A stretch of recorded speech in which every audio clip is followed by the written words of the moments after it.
Hello. Hi. Hi. So this is difficult, but we definitely want to address this at the top of the episode. These are some words that we all worked on together, but I'll be reading it out, and I want to read it out because it's serious, and I don't want to get the wording wrong or miss something important. So by now, you may have heard about a situation involving our co-host, Jirard, and his charity fundraising efforts. The situation was brought to light by two videos, one from Carl Jobst and the other from Mudahar, aka Some Ordinary Gamers. There's a lot of information presented in those videos, to the point where many people might reach some conclusions one way or the other about what occurred and how serious it is. For us, we don't want to rush to any judgments about this. Jirard is a member of this podcast, and he's a friend, so we want to give him the space to respond to this situation so that we can get his side of the story, and also so that he takes the appropriate next steps. But certainly, we saw enough in those videos that it became clear to us that we really need to learn a lot more about this situation, and we really want to see that charity money go to where it needs to go. For that reason, we've asked Jirard to take a step back from the podcast, at least temporarily, so that he can provide his side of the story, present some more information, and most importantly, donate the money to an appropriate charity, because that needs to happen as soon as possible. Jirard agreed that taking a step back from the podcast would be the best course of action. And so that's what's going to happen now. We really want to stress that we're not prejudging anything one way or the other, but we do feel as though there are questions that need to be answered. There are actions that need to be taken. And while that happens, we think it's best that Jirard focuses exclusively on that stuff rather than being on a podcast. We're not going to talk about it anymore, either here on the podcast or anywhere else, because it really wouldn't be appropriate. So we're going to let that broader process play out. And for now, we're going to get on with the rest of the show. We're obviously affected by this situation, but we know you guys tune in for a good time and to hear some lighthearted bants about video games. So that's what we're going to try and give you. On with the show.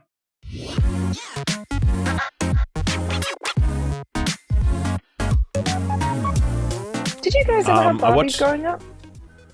Yeah, absolutely. Growing up in a house of 5 boys, I had lots of Barbies in the house, sure. I can admit that when I was a kid, there was a Ken doll that came out that was called Shaving Fun Ken.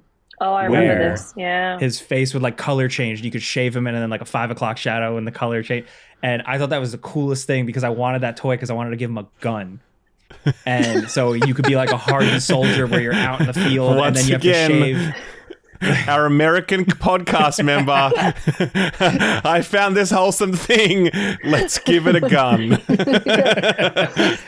He made for a good G.I. Joe, okay? Like I did like some swapping. He's got good physicality for G.I. Joe. I see it. Just a G.I. Joe with like perfectly coiffed hair, which, you know what? Hey, I get it. Was he in the Barbie movie? No, he wasn't. I was waiting for a cameo for 5 o'clock shadow Ken. Shaving Fun Ken.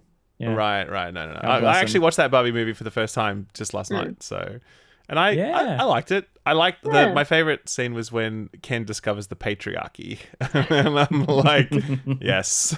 There's like shots of Reagan and Clinton golf, men shaking hands. There's this scene where like 3 dudes are talking and then a woman comes over to talk and the man's like, not now, Margaret. And then Ryan Gosling's like, you know? So that was a good time. I could have watched the whole one about him, just a Ken movie.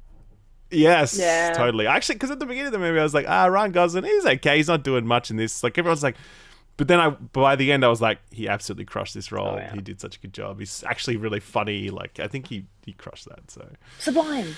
Yeah, Sublime. I was very late. I prioritized Oppenheimer as in the Barbenheimer equation. You were correct too. It's the better movie. It's it's got its problems, but I watched both on the same day. Okay, and I enjoyed Oppenheimer more as a fan of cinema, but I had more fun with Barbie. Of course, which makes me sound like the biggest twat in the world. I'm well aware, but you don't like a 3-hour anxiety attack of a film, like? No, I do love that. That's the thing. That's why Hereditary is one of my favorite movies. Ooh. Yeah, I really want to get one of those Ken jumpers that he's wearing that just says "I am Kenuff," right? But it's all colorful, and I realized that I never wear a shade more bright than like this shirt, so it just really would look very odd on me. Just if do I a black tee with white lettering version. It says "I am Kenuff." That's definitely out there. Yeah, for sure. Well, everyone, welcome to which Barbies and Ken would we be? Gamer Barbie. I get Game Dev Barbie exists. Gamer Barbie. No, Game Dev Barbie exists. I remember that one. Welcome to another. Does she? She does. Bright red hair. I'm pretty sure she's got a checkered shirt. Like a laptop. Yeah. I've never heard of this. Yeah. Oh my god. A few years ago. It's wow. All right. Yeah. I would be mid Ken. That would be my mid Ken. Yeah. Mid Ken. What? No, I don't agree with that. Look at your hair, man. There's no way that anyone with that hair can be called mid Ken. Come on, that's not fair. Exactly. You're underselling yourself right there. DeLorean Ken.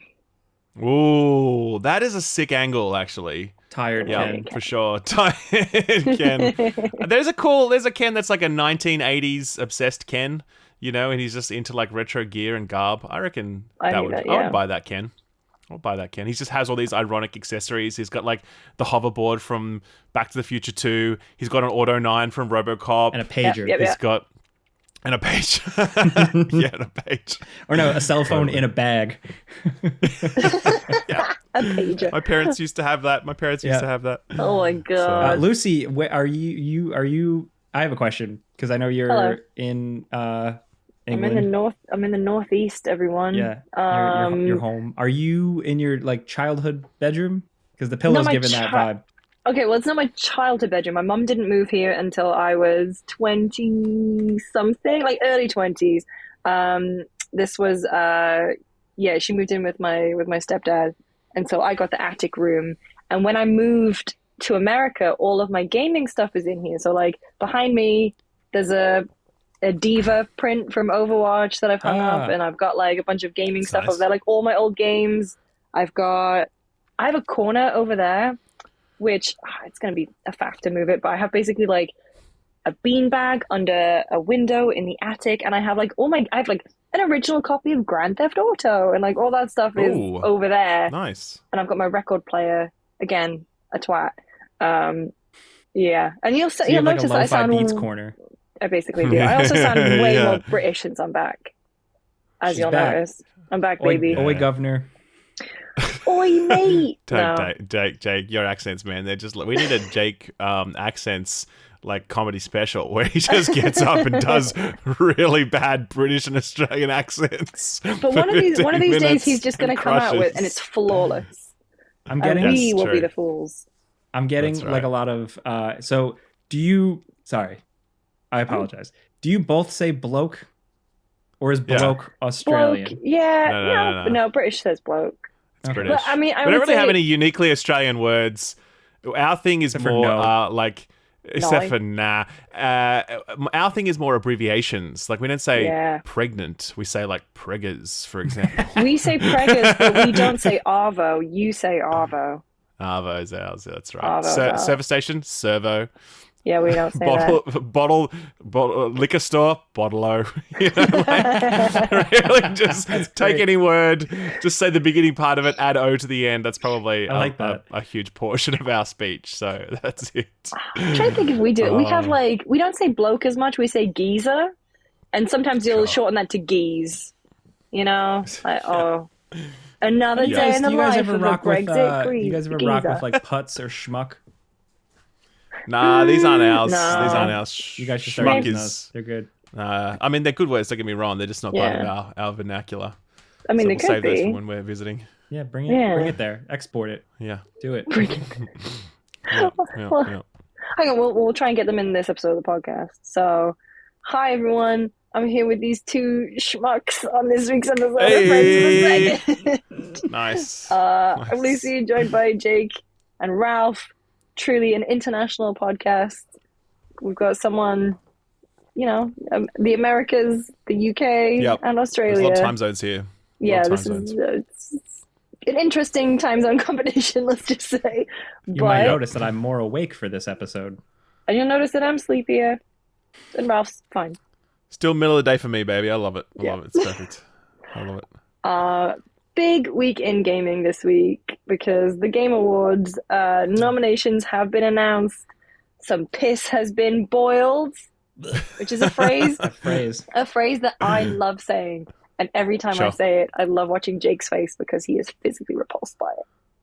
Yeah. I just think of the smell, the stench of piss in a, like, you know, on the stove, like on a cooktop, just boiling and with no ventilation. So it's just humidity, but it's like piss humidity. Totally. People are gross. The windows are steaming up from all the piss boiling. That's right. Do you salt the piss, like, or no? It depends on what family, you know. Depends. It's your nonna's recipe for boiled piss. Oh God. Anyway. There's a lot to get through. We're not going to go through, I think we did this last year, but we went through every category, and we're not going to do that. There's definitely some trends to talk about, some capital D discourse to talk about. I think the main one that I think we should start off with is Jeff has been getting a lot of flack for not addressing the kind of state of the industry, or the layoffs, like even this week, you know, Congregate, Amazon, Humble, 505 Digital parent Extremes. company, and Digital Extremes too. It's like we're at the point now where Jeff has to say something, right? Do you think he will? I don't know. I don't know if he does have to, personally. Really? I mean, I think it's necessary for him when it became clear that there was issues of widespread harassment in the industry. Yeah. I think it was definitely incumbent upon him to use his platform to speak out against those things. And he did, in a way. But I think when it comes to this stuff, it sucks, don't get me wrong. And, you know, I speak about it every single week in my show, for sure. But at the same time, for an award show to talk about it, I think that is different. Because, I mean, I don't know. I mean, like, if you get to the stage where, Destiny 2 community team was nominated for as a best community support, that team's been basically decimated. And you know, because like fan vote stuff, like everyone's gonna obviously vote for Bungie, and like not necessarily. There's only a certain number of dissonance though. Like again, I think because it's there a will be a celebration dissonance of the stuff that's come out, and it feels weird. Totally. I don't know. I think that reality is being talked about, and I think by us, for example, and by other people, and I think that certainly awareness of that will be elevated when it comes to like nominating a team who has just been, you know, a lot of them have been sacked, but I don't know, I just think Jeff coming out there and like talking, I don't know what could he say. It's like, it's very sad to see so many job losses in the industry this year. I don't know, like, it is sad. It is sad. Absolutely, for sure. I think there is power in I don't know, It just bringing it up briefly will kind of help people realize that like a lot of people work on games the same. But the thing is like other award shows don't really do that. But I think equally, like if the Oscars came out and during the Oscars they were like, hey, that Marvel movie you like, it took like fucking 4 million people to make that movie and work really hard. Like I think that's good for like education of the overall creation of the product. But I was gonna say it's different for the Oscars because the Oscars make, like, they always get a comedian to host it, and they kind of joke around things. I guess the only serious thing I would say comparable would be the In Memoriam segment, right? Yeah. Where it's like that's the only time that it's very reflective. Jeff's got to start telling jokes. Look, that's the only way to slip it in is through a joke. He's got to start telling jokes. Yeah. Jeff's got to have a tight five at the beginning of the show. It does. No, I think you partly convinced me, I guess. Like you know, if Jeff were to get up there and just sort of say it is sad to see, you know, how much of the industry is no longer there this year in terms of like job losses, how much it's shrunk, how many people have been affected by layoffs. It's disappointing. I mean, I don't think he has to say that, but you're right. I think if he did say that, that is like a moment that does draw awareness to the fact that we've had a really fantastic year for games output. Games this year have been remarkable. This is one of the best years of video games that we've ever had, full stop, in the history of this medium. But at the same time, it's come at tremendous cost to developers and to, you know, like their livelihoods, where this industry has shrunk considerably. And you're right. I think it would make sense for him to if you were to do that, I could see that working. You know, I know it can educate some people about like, yeah, a lot of people work on games and people got laid off, but like I still like, does that move a needle? Like I worry about things just being performative, you know, and true. Just saying it just because like some people want it to be said, you know. I don't know. That's the same. It's the same with us though. Like when we talk about it, like it doesn't move the needle per se, but I think talking about it matters in some contexts, and so you know. I mean, not a bright side, but you know, it's not just the game industry. There's been so many layoffs this year. Like even just following it in the United States, that like maybe someone kicking back watching the Game Awards would be like, oh shit, other people get fired too. I don't. Now that I say it out loud, that sounds like a bummer too. I don't really think that helps anything. I mean, I think there's a way to do it where you are not.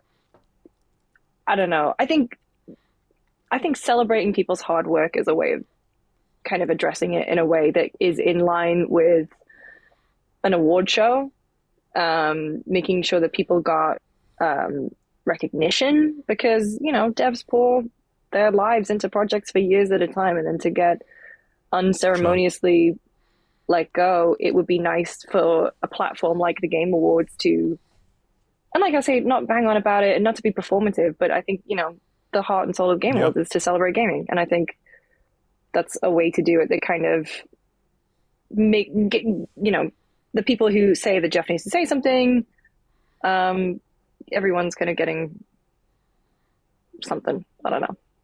I would say, just a personal final view, I would say I don't think he has to say something, but I also agree with you that if he did say something and he found the right words, that it would be a good moment to raise awareness for something that is going on in this industry. Parallel to all the success that we've seen, we've also seen a lot of people lose their jobs, and that sucks. So that was obviously one of the big pieces of discourse. I think the other one, I'm not trying to frame it as discourse, because I think genuinely this is a very interesting conversation when it comes to the categories themselves. In particular, one that got a lot of attention. I haven't watched the bit on Kind of Funny yet, but I did see Greg tweeting about it, that they'd had an argument about it, which I hate it when my gaming dads fight.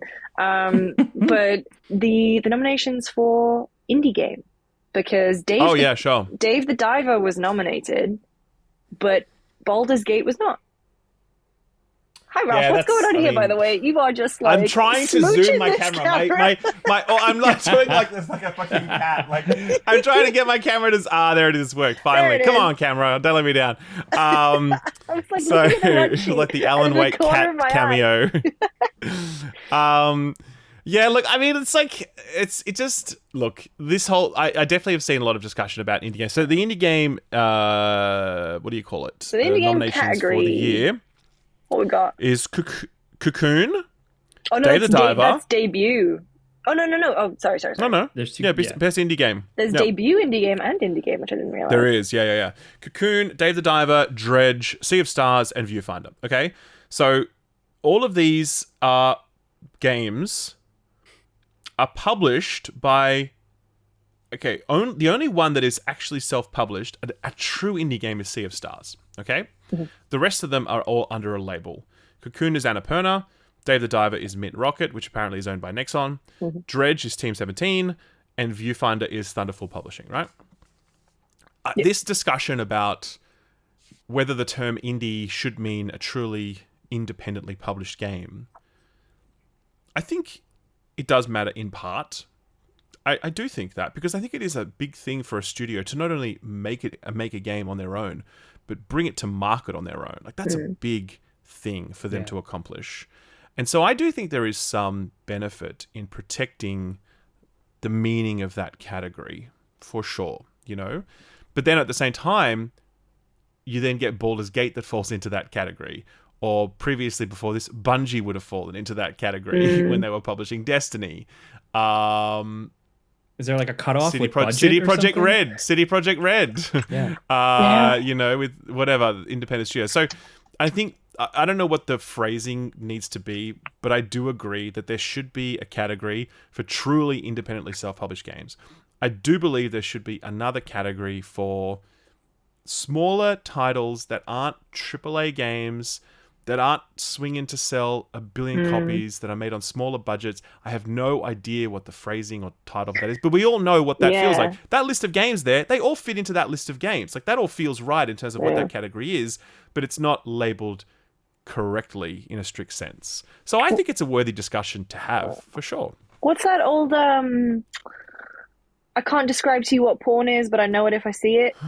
You know, that kind of feel. I don't know anything about that, Lucy. I've never heard that before. Never heard that. I have no idea. I can't remember where that was from, but yeah, it's also like, it's also kind of the most video games discussion ever that we're debating indie versus independent. Really. Actually. Oh my God. Yeah. Sure. Yeah.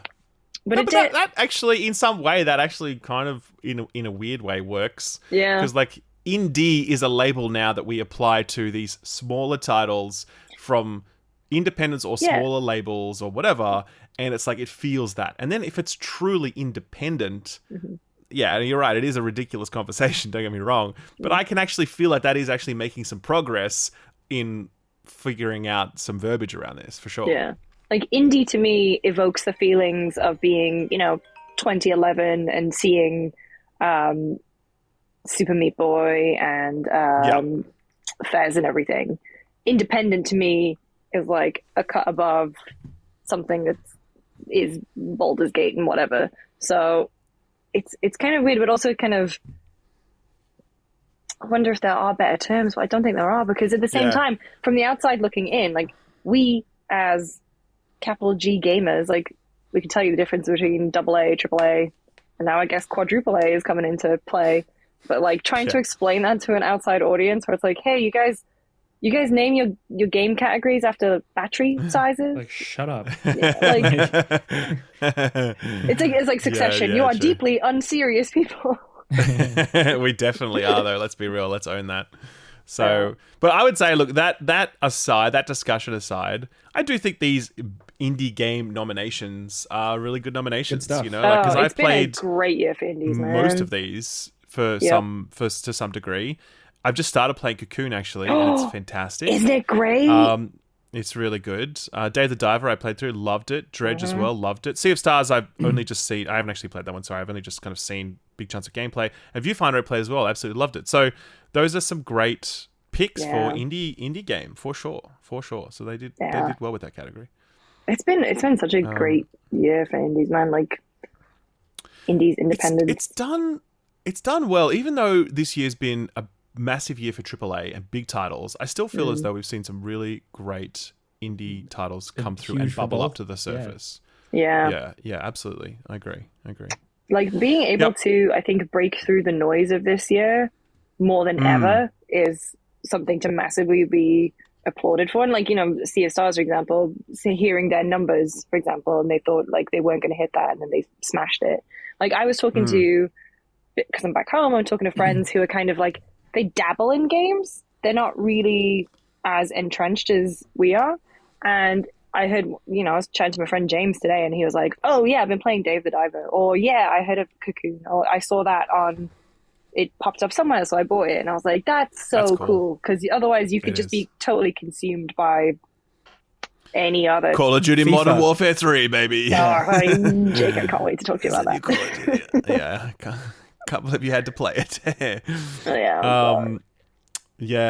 So I think they did really well with that category. One of the other funny pieces of discourse that I saw on Twitter was something called Xbox tax, where like there's this conspiracy theory that like Xbox games are somehow like taxed by the broader games media and get lower review scores because they're Xbox games, and that's why there's a real shortage of Xbox titles in the nominations list. Obviously, the biggest story in terms of omissions from this year is probably Starfield, right? Because you're talking about a game that was the most hyped game in years for Bethesda, obviously, but also probably the most important game in Xbox's life cycle to this point for this console generation. And it only got one nomination, and that nomination was for Best RPG. Didn't get a look in for Direction or Game of the Year. That's got to sting for Todd. for sure. Yeah. And well, who worked on? Everyone obviously, but like they obviously threw Todd, and look at was it Variety or Wired? They just had Todd do a thing, and it feels like an unfortunately timed PR beat. Yeah. That they thought that they would get more nominations. I see. He went through and did like all the big games from his career or something, like one of those timeline kind of things.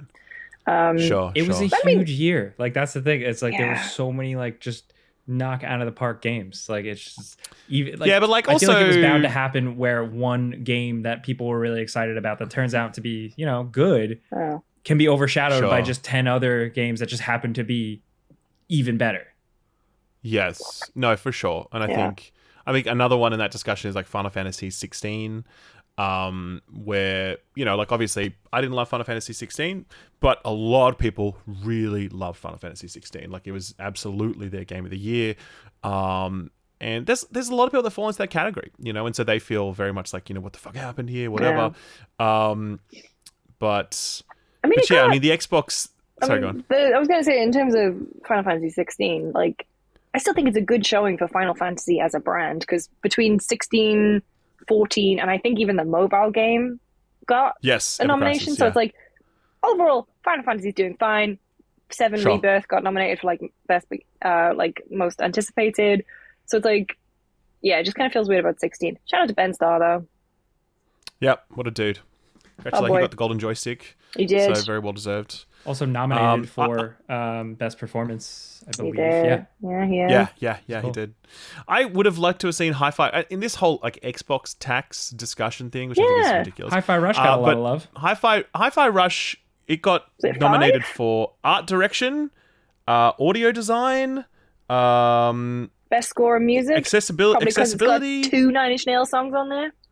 It got a whole bunch of love, and I think I'm really glad to see that because that is a fantastic game that absolutely deserves recognition, and it's awesome to see it, and it's nice that also because what happens often with these awards things is that people forget about what gets released earlier in the year. But people remember it, and so do I think it was a Game of the Year nominee? Not against this other stuff. But in another year, it probably would have been, to be perfectly honest. If this year was not so thick with releases, I reckon Hi-Fi Rush probably would have been in my top 5. And it's nice to see that it got some love in so many other categories. And I really hope it picks up at least 1 or 2 awards. Like art direction, stiff competition there from like Super Mario Brothers Wonder, to be honest with you. Alan Wake 2. But I can definitely see Hi-Fi Rush taking art direction away because I think it really nailed that like Saturday morning cartoon aesthetic. Yes, as someone who loves cartoons, that game is like for me. Totally. But also, if we're still on like Forza got 1 or 2, innovation and accessibility, which I think Forza will probably walk away with because did you see the stuff they did for visually impaired players? Like you could use sound to drive the car. It was wild. Way, wow. Yeah. Okay. They did a whole bunch of behind the scenes video stuff on it. It was super cool. But Forza's in there, and I guess Hi-Fi Rush and sadly no Redfall, but Xbox has not been ignored completely. Yeah, no, I think it's more of I think it's far more a indictment on like Starfield as a release than it is on the Xbox brand as a release, as a label, right? Because I think Xbox does put out excellent titles. Like there's no question about that. So I think I think that whole Xbox I laugh whenever I see that. I'm like, that's ridiculous. My main takeaway from this whole awards thing is that like obviously Starfield has not met many people's expectations. That's just life. But Hi-Fi Rush, I think, well and truly exceeded people's expectations. It's fantastic, and I'm really pleased to see that it got like so much love. So I think that's it. So a lot of people are also upset that Armored Core didn't really get much. I haven't played it yet. I feel really bad. I only played the preview, and I enjoyed what I played, but I'm actually really keen to return to it. It's definitely on my very high on my pile of shame. I'd like to get back to it before the end of the year, actually. But yeah, I mean, I can understand. Again, that's one of those games that engenders that kind of very fierce love and devotion to it for a variety of reasons, because of the studio, because of the franchise itself, because of the genre. Like it's it's brought mech games back in a way. Like, you could definitely see other studios choosing to make a mech game now because FromSoft are out there bringing this thing back, and that in itself is important. So, yeah, I would hopefully I'm really keen to play more of it. So, I think it's also interesting. Diablo 4 didn't get too much love, I don't think. It got best multiplayer and innovation and accessibility. I think all it really got. Okay, right, sure.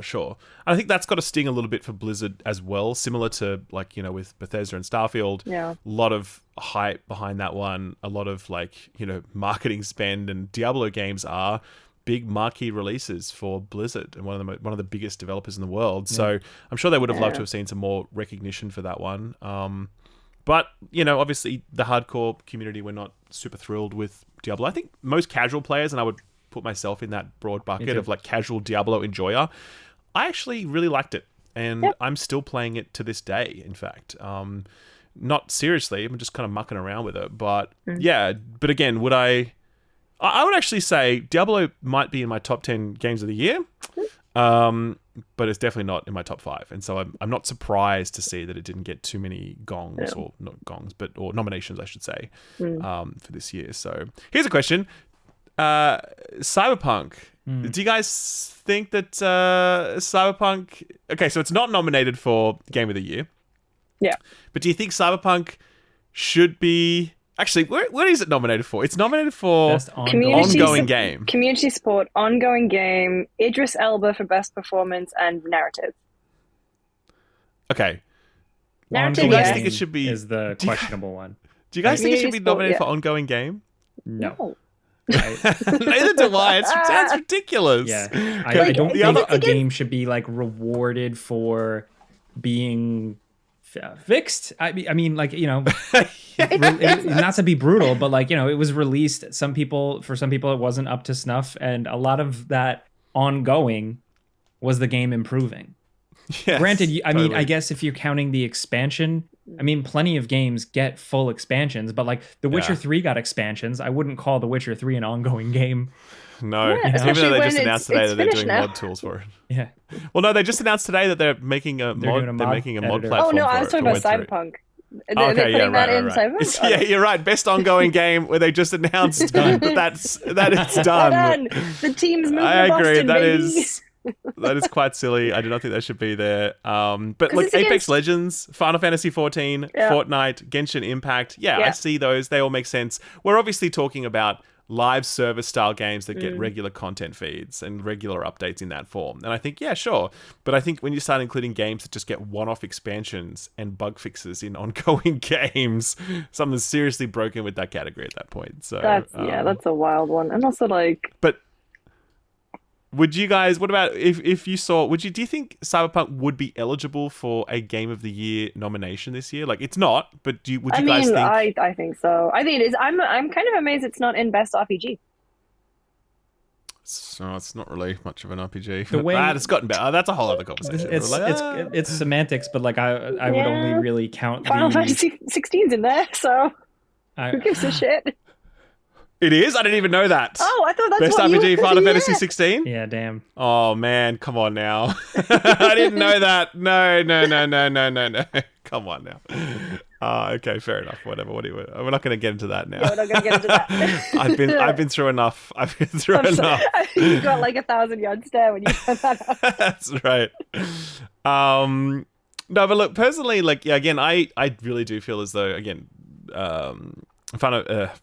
Cyberpunk is one of my games of the year for sure, and I personally wouldn't have a problem with it being nominated for Game of the Year. It sounds probably really contradictory, you know, but like, yeah, it just feels like that expansion and what that added to the game, it just felt like I don't know.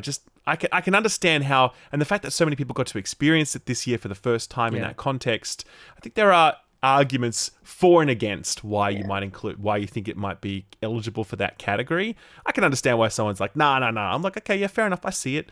But I also, if someone wants to argue passionately for its inclusion, there have to be rules. I'd hear that argument, Ralph. There has to be rules. There have to be cutoff dates. Otherwise, it's total anarchy. Yeah. That's right. Jeff Keighley overseeing some kind of...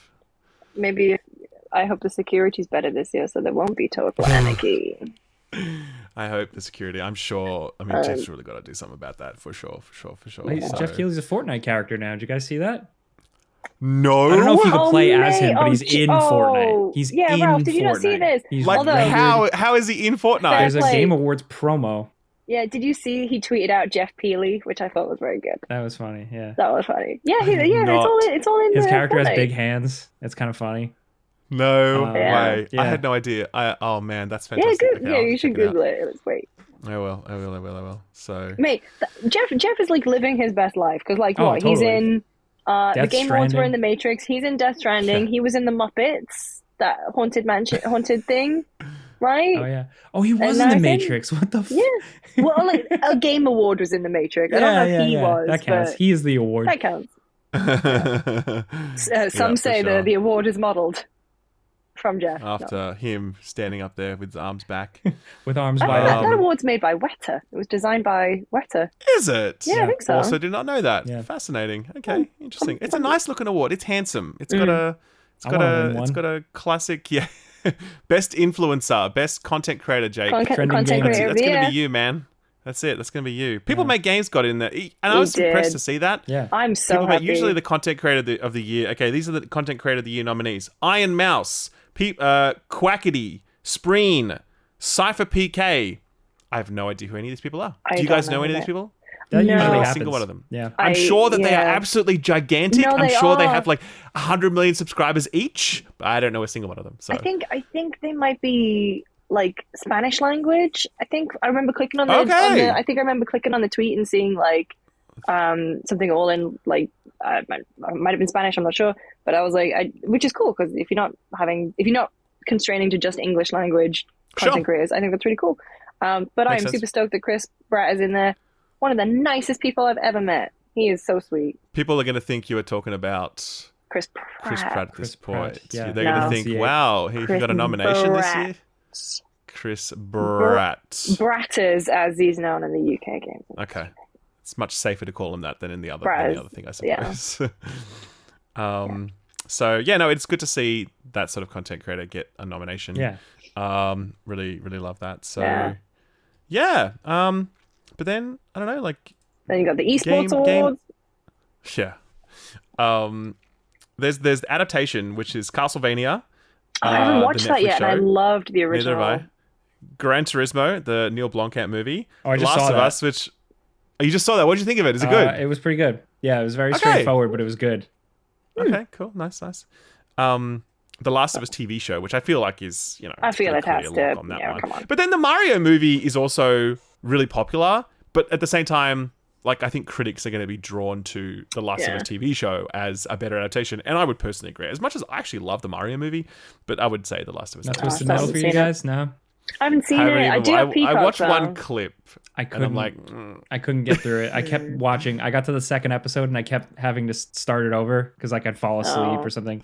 I couldn't get through it. Sure. The guy on my flight was watching The Last of Us from the very beginning. And I really tried hard to stay awake so I could watch him watch the Bill and Frank episode. Right. And so he was watching that, and I was watching... He was doing these ones like on the plane, like... Well, no. For audio listeners, he's making a mad face. In an attempt to make him feel better, I watched Past Lives, which is that Korean film about... I don't know what that is. Oh, God. Somebody was watching that next... I was on a plane recently, and somebody was watching that next to me, and I was like, what is this? It's oh my great. God. It's basically like a girl and a boy, and then she moves to America. They grew up in Korea together. She moves away when they're 12, and then they reconnect 20 years later. I was able to get that by glancing at it multiple. Like I was just raw dogging this flight, like eyes straight ahead, no book, no game. So I kept looking over. Raw dogging a flight, isn't it? Oh, you never heard that? Cup of water. When you're on a flight and you have no book, no nothing, that's raw dogging a flight. No headphones, nothing. That's insane. I'm just imagining you sitting in a chair, just like. Yep. Yeah. For like just 3 hours doing this. Oh or just watching the just watching the map, the time to destination. That's it. It's a good meme. It's a good one. It's a great meme. But yeah, so we were both very upset at the same time watching emotionally charged TV shows and movies. Right. I do want to get to you watching some other movies we'll talk about a little later. We will. Oh, don't worry. So, any last words on Game Awards stuff? Well, because it's all if they don't perform fucking We Sing from Alan Wake 2, what are we even doing? I'll be devastated. Yeah. But we will get at least some. I hope the orchestra, like, they have like a choir that just suddenly appears out of nowhere, or like Sam Lake himself just rocks up on stage. Does his moves. Does his moves. Yeah. I think. Yeah. Just wrapping it up. There's the two main categories. Game direction is they're very similar categories. Are they 1-to-1? No, they're slightly separate. Game direction is Alan Wake 2, Baldur's Gate 3, Marvel Spider-Man 2, Super Mario Bros. Wonder, and Tears of the Kingdom. The only difference in Game of the Year is that you swap out Spider-Man and you swap in Resident Evil 4 Remake. No, wait, sorry, that's a lie. Wait, for Game of the Year? The other Game of the Year actually has... No, what swapped out? Oh, that one has 5. That's why it's different. Sorry. And this one's got so it's 6, the same, except for Game of the Year, you add Resident Evil 4 Remake, right? So I feel like that's a pretty good list, I think. As in, you know, it's what I expected. It's what I expected. I think it's what most people would have expected for, you know, looking at the quality of releases this year. So, I mean, obviously, Game of the Year, there's no question. It's Baldur's Gate. Let's be real. Like, we can try and pretend there's going to be some other... But there's not. It's Baldur's Gate 3. And it should be Baldur's Gate 3 because it's extraordinary. Banger. It's the best of the games. So, true. But I was very glad to see Resident Evil 4 Remake get a look in there as well, because I did wonder... Your cat is doing its thing. Please. No, you leave her. You let her do whatever she wants. It's one of those things where, you know, at the beginning of the year, you kind of... people may have forgotten about it, or maybe they thought, oh, it's not eligible because it's a remake or whatever. But it's like, no, this is a really extraordinary video game. It was definitely one of the best games I played this year. So I was really happy to see it get a nod there, for sure. Yeah, what did Dead Space get then? Dead Space got audio, Sound which design, I think... audio design. I think it should absolutely walk away with, to be honest. Dead Space only got audio. Dead Island got action. Yeah. Oh, Dead Island got a nomination for action. Wow, I had no idea. Yeah. Interesting. Okay, cool. Remnant well, there 2 you go. and It's banger of a year. I think they've the whatever, the judges, whatever, they got it broadly right, you know. Mm-hmm. And really keen to see how it goes, even though, again, we know it's going to be Baldur's Gate 3 sweep. This is just how it's going to be. So that's cool, though. They deserve it, I think. I don't know, you sound pretty biased. I'm definitely biased in favor of the best game that's released in the last decade, yes. I'm highly biased towards that. He's in the pocket of big independent. That's right. I want big that. Well, I mean, we won't have long to wait until we find out who wins all of the illustrious Game Awards. Next up on the show, we have an interview. I wasn't there for this one, so Jake, do you want to tee this up? Yeah, this is a fun one. So we had a conversation with Ben Croshaw, also known as Yahtzee, and Nick Calandra. They are both formerly from The Escapist, a website and a YouTube channel that has been popular for many, many years. Yahtzee, many of you may probably know without even realizing. You could be watching his videos for years and years. But collectively, they were on The Escapist, and Nick, who was kind of leading the ship, was laid off, and the entire team pretty much followed suit. And a lot of them formed essentially a new independent media group called Second Wind. This is becoming more of a common thing. This whole independent game media, not beholden to a publisher or some out-of-touch company owning it, but independently funded by the people that read or watch or engage with it. So they have a Patreon, they have all that stuff. And it's an interesting story with how it all went down. You might think it's inside baseball, but again, I think people are hungry for where they're getting their reviews, their content, their columns, their things they read, their things they watch. And Second Wind has a really good story behind it. So we're going to kick that off now.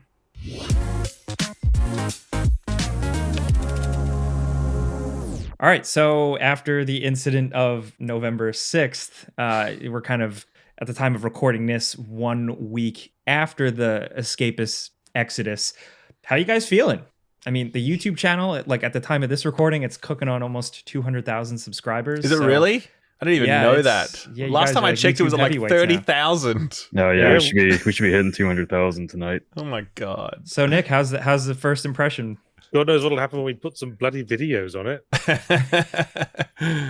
Yeah, no, I'm feeling good. I'm obviously very tired, and it's been a very exciting, very stressful week, and I'm basically just running on adrenaline at this point. But just our team is so talented, and seeing all the stuff coming in, and now we've got as of this podcast, we've got the first episode of Fully Emblematic done. It's up on the channel, ready for premiere. Is it 600 people waiting for it to go live tomorrow at 11 a.m. where he used to go? So awesome! Yeah, it's like 14 hours until then, but they're waiting. There's like 300 comments on it already too. So I'm like, holy crap! Like, I don't know how many people are going to be there before that premiere tomorrow. But it's like waiting for a new Star Wars trailer to drop or some shit. You know what I mean? It's like 5 minutes. I'm just worried not everyone knows it's only a 5-minute video.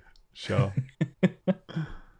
Well, I think the first thing I kind of want to get into is the formation of Second Wind.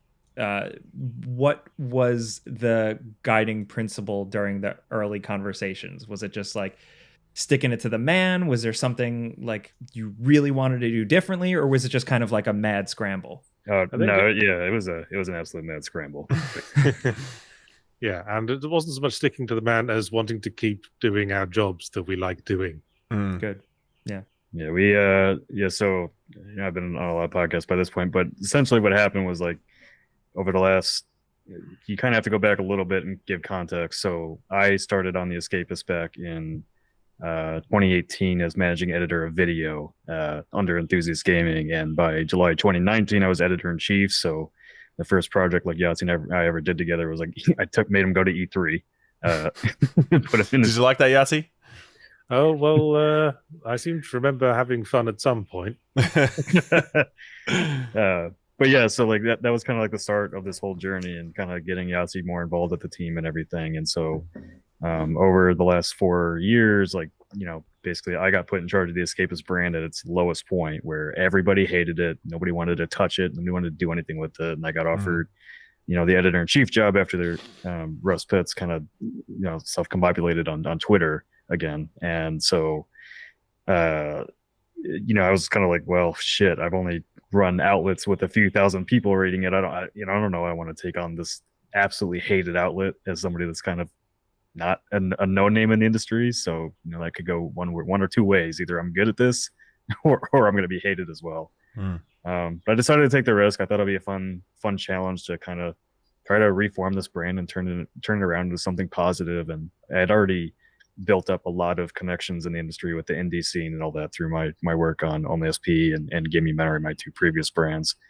So like basically just kind of paired new talent with Yahtzee. We brought in Jack Packard and Marty Sleva and just kind of made sure to pair new talent, the old, and really engage with the community. And I was very transparent with them and everything.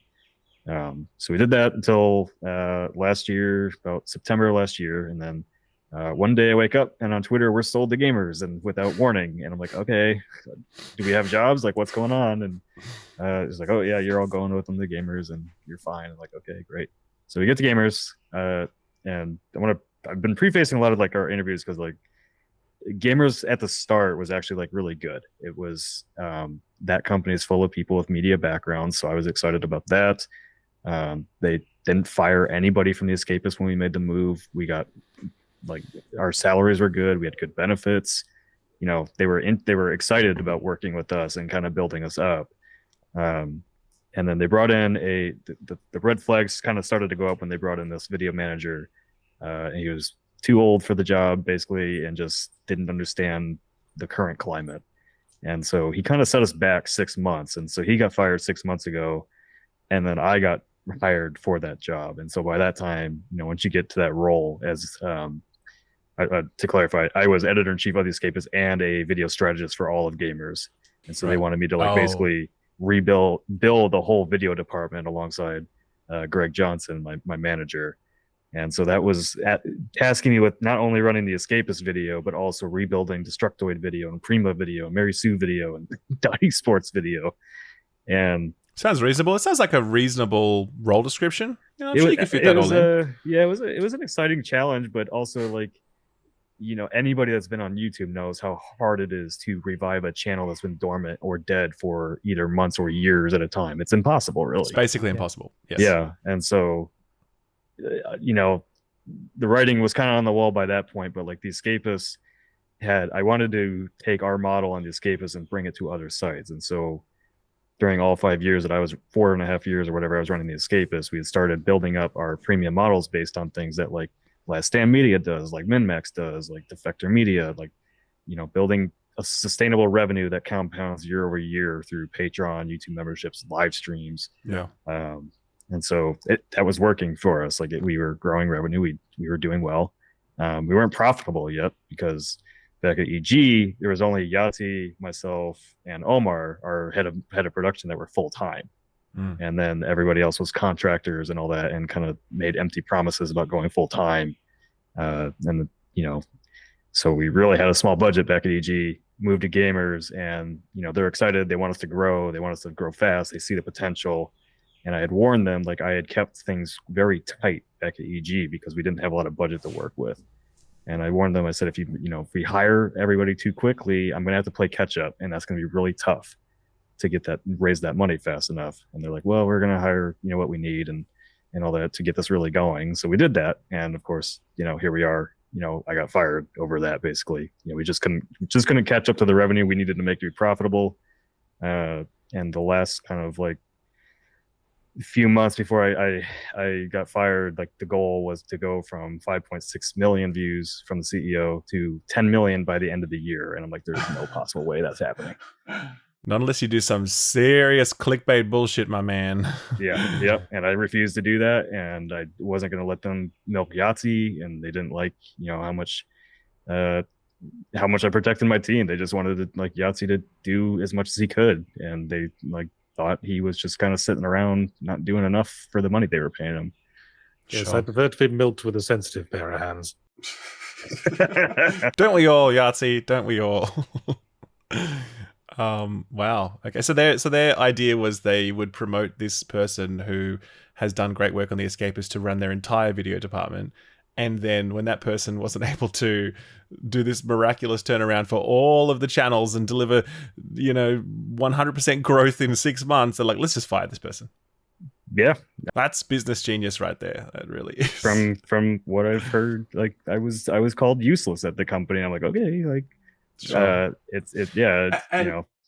And look, providing some context from the outside, I mean, you don't want to blow your trumpet too much, I'm sure, but like I definitely saw the way the Escapist was talked about over the years change significantly. Oh, yeah. The recognition of this website over the last 3 to 4 years, it's huge, and it's definitely been one of the biggest success stories in a space that is, I'm not going to say in decline, but it's really struggling. Like you guys were actually making it work somehow.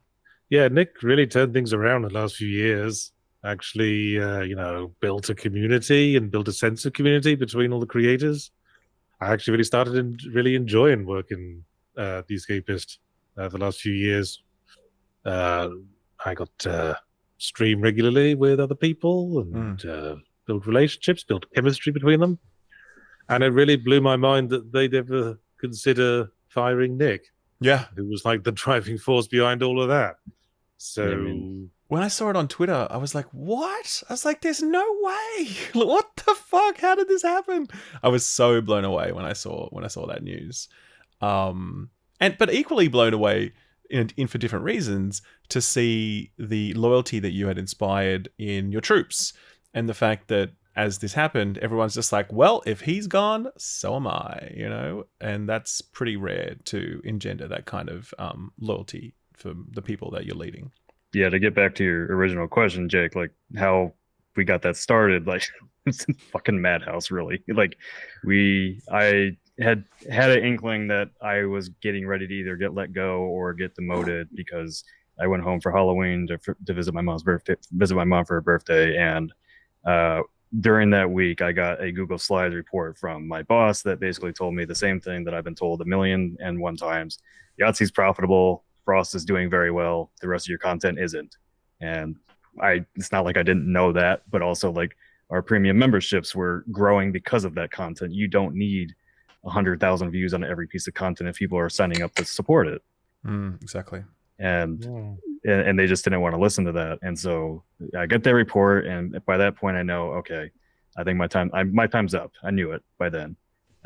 So I get home and I'm like starting to panic a little bit because I'm like, I just bought a house last year. I got to figure what am I going to do? And so I know like a bunch of people on comments and all that Reddit are like, oh, they bought, he got the channel 3 days before he got fired. So this must have all been planned out. Well, the YouTube account name on that is actually The Getaway. I basically just went and grabbed a brand name that I thought maybe this is something we're going to use. And I just had a backup in case, like, if something did go down like this, we could just direct our community to go there so we didn't lose them. And then, but yeah, so Monday rolls around and we're awaiting a meeting with my manager, Greg, and Riyadh, the CEO, and no communications happening. So I message at 6 a.m. Hey, are we meeting today? Nothing. 9 a.m. Nothing. Omar messages at 11. Nothing. And basically, I pulled the Escapist team into a meeting, and I'm like, guys, I think my time's up. And it's time to figure out what are we doing here. And so while we're in that call, I finally get the message from Greg and HR to come talk to them. Like, all right, guys, see ya. I'm gonna go get fired. I'll be right back. Sure. That's always fun. So yeah, I go have my meeting. I go get fired. I come back, and then Jack Packard's called in to get fired. And then after him, Jesse Schwab, one of our senior editors, called in to get fired. And then Matt Laughlin, who was the direct editor of Extra Punctuation, gets fired. So like our entire video team was basically ripped up. And Matt Laughlin did Extra Punctuation. Jesse Schwab was doing the stuff of Legends, which was very popular. And so pretty much all that was left by that time was Omar and then Yahtzee and Frost. And like they all kind of came back to the meeting as we were all discussing what's our next step, and we all kind of just agreed at the same time, like, all right, that's it, we're all resigning, we're doing this. Yeah, wow, that's amazing. Shit. Well, it worked. It fucking worked. It was nervy at first, but we've certainly got a lot more optimism for the future now that we've seen the community turn out the way they did. Yeah, I mean, and everything, I basically spent all day Monday after I got fired, because we'd all agreed we were going to do this and go independent together, writing up a business plan as fast as I could. Like, we're Yahtzee, Omar, Jack, and I will all take salary cuts.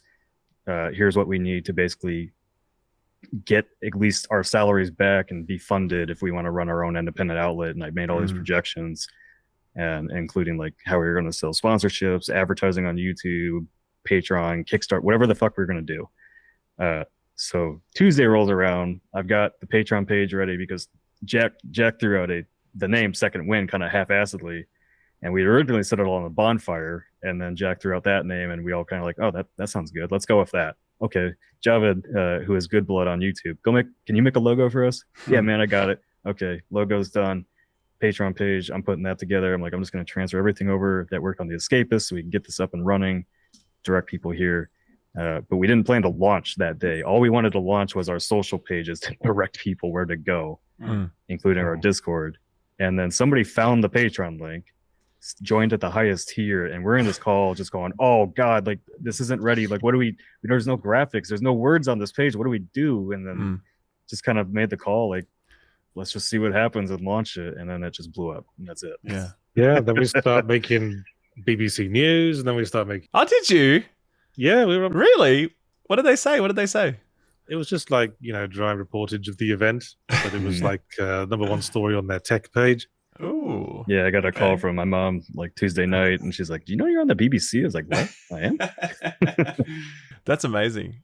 So I think it's not just people wanting Zero Punctuation and the other Escapist shows to continue. I think we've sort of touched a nerve for a lot of people in the sort of anti-corporate narrative. Totally.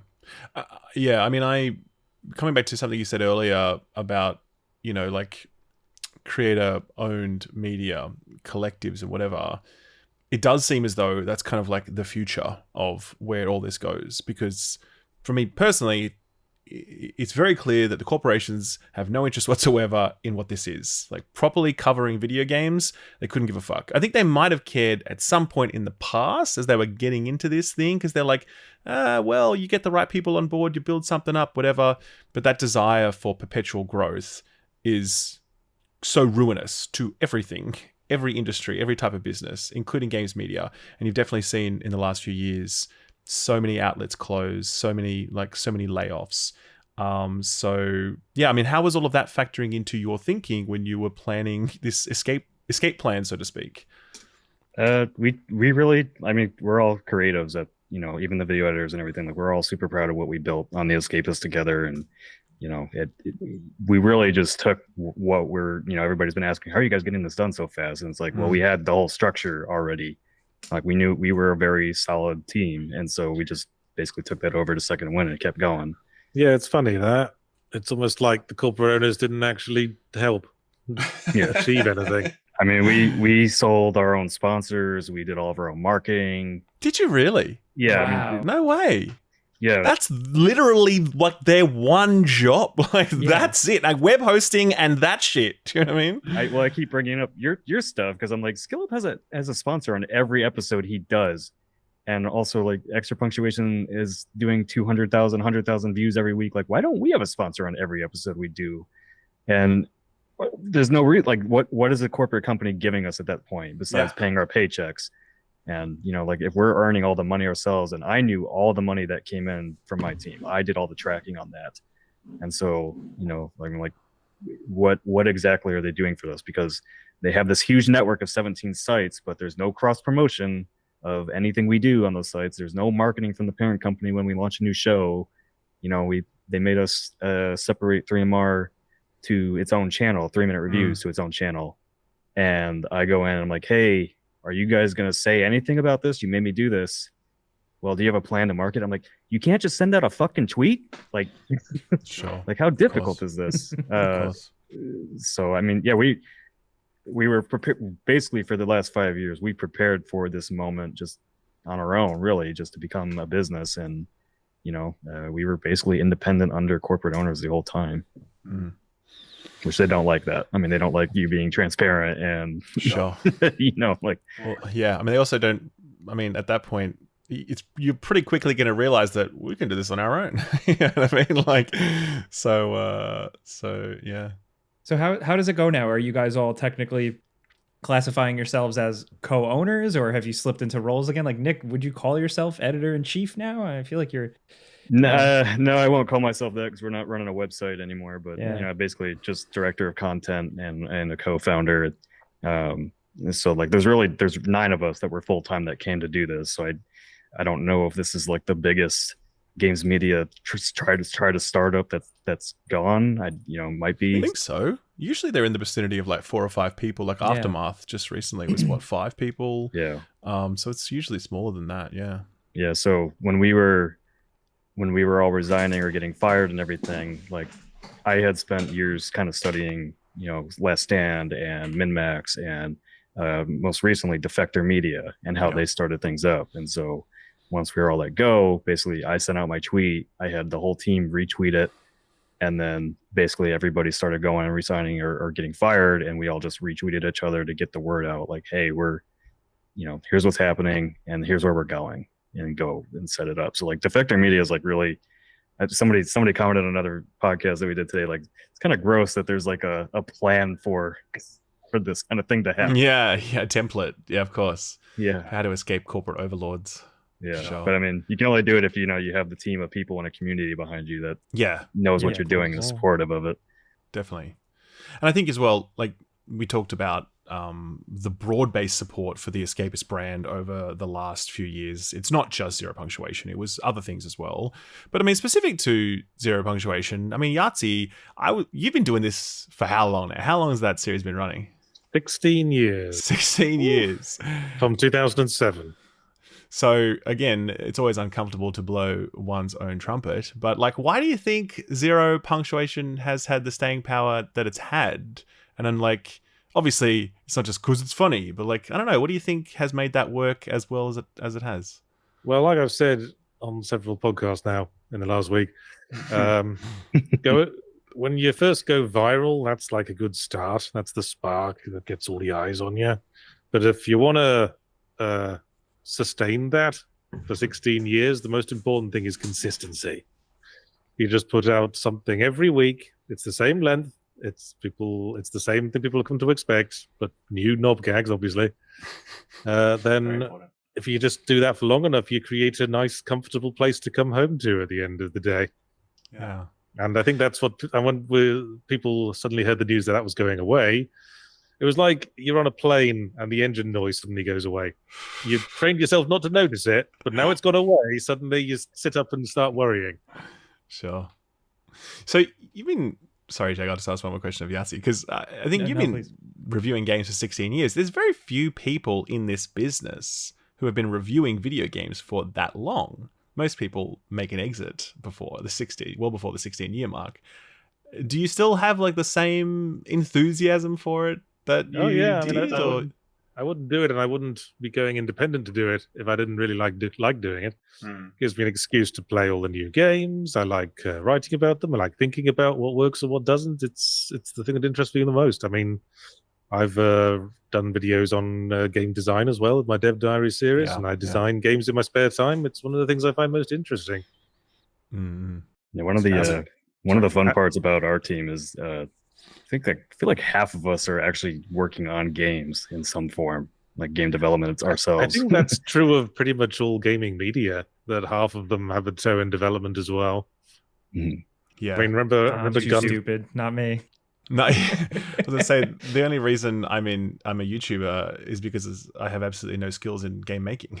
I mean, that's it. Otherwise, I would love to make a video game, but I just have zero capability and zero creative faculties. So, that's why I'm here. Well, some people get into games media because they were always interested in being a developer from the start, I guess. I guess that was me. I used to like storyboard ideas on my drawing paper when I was a kid.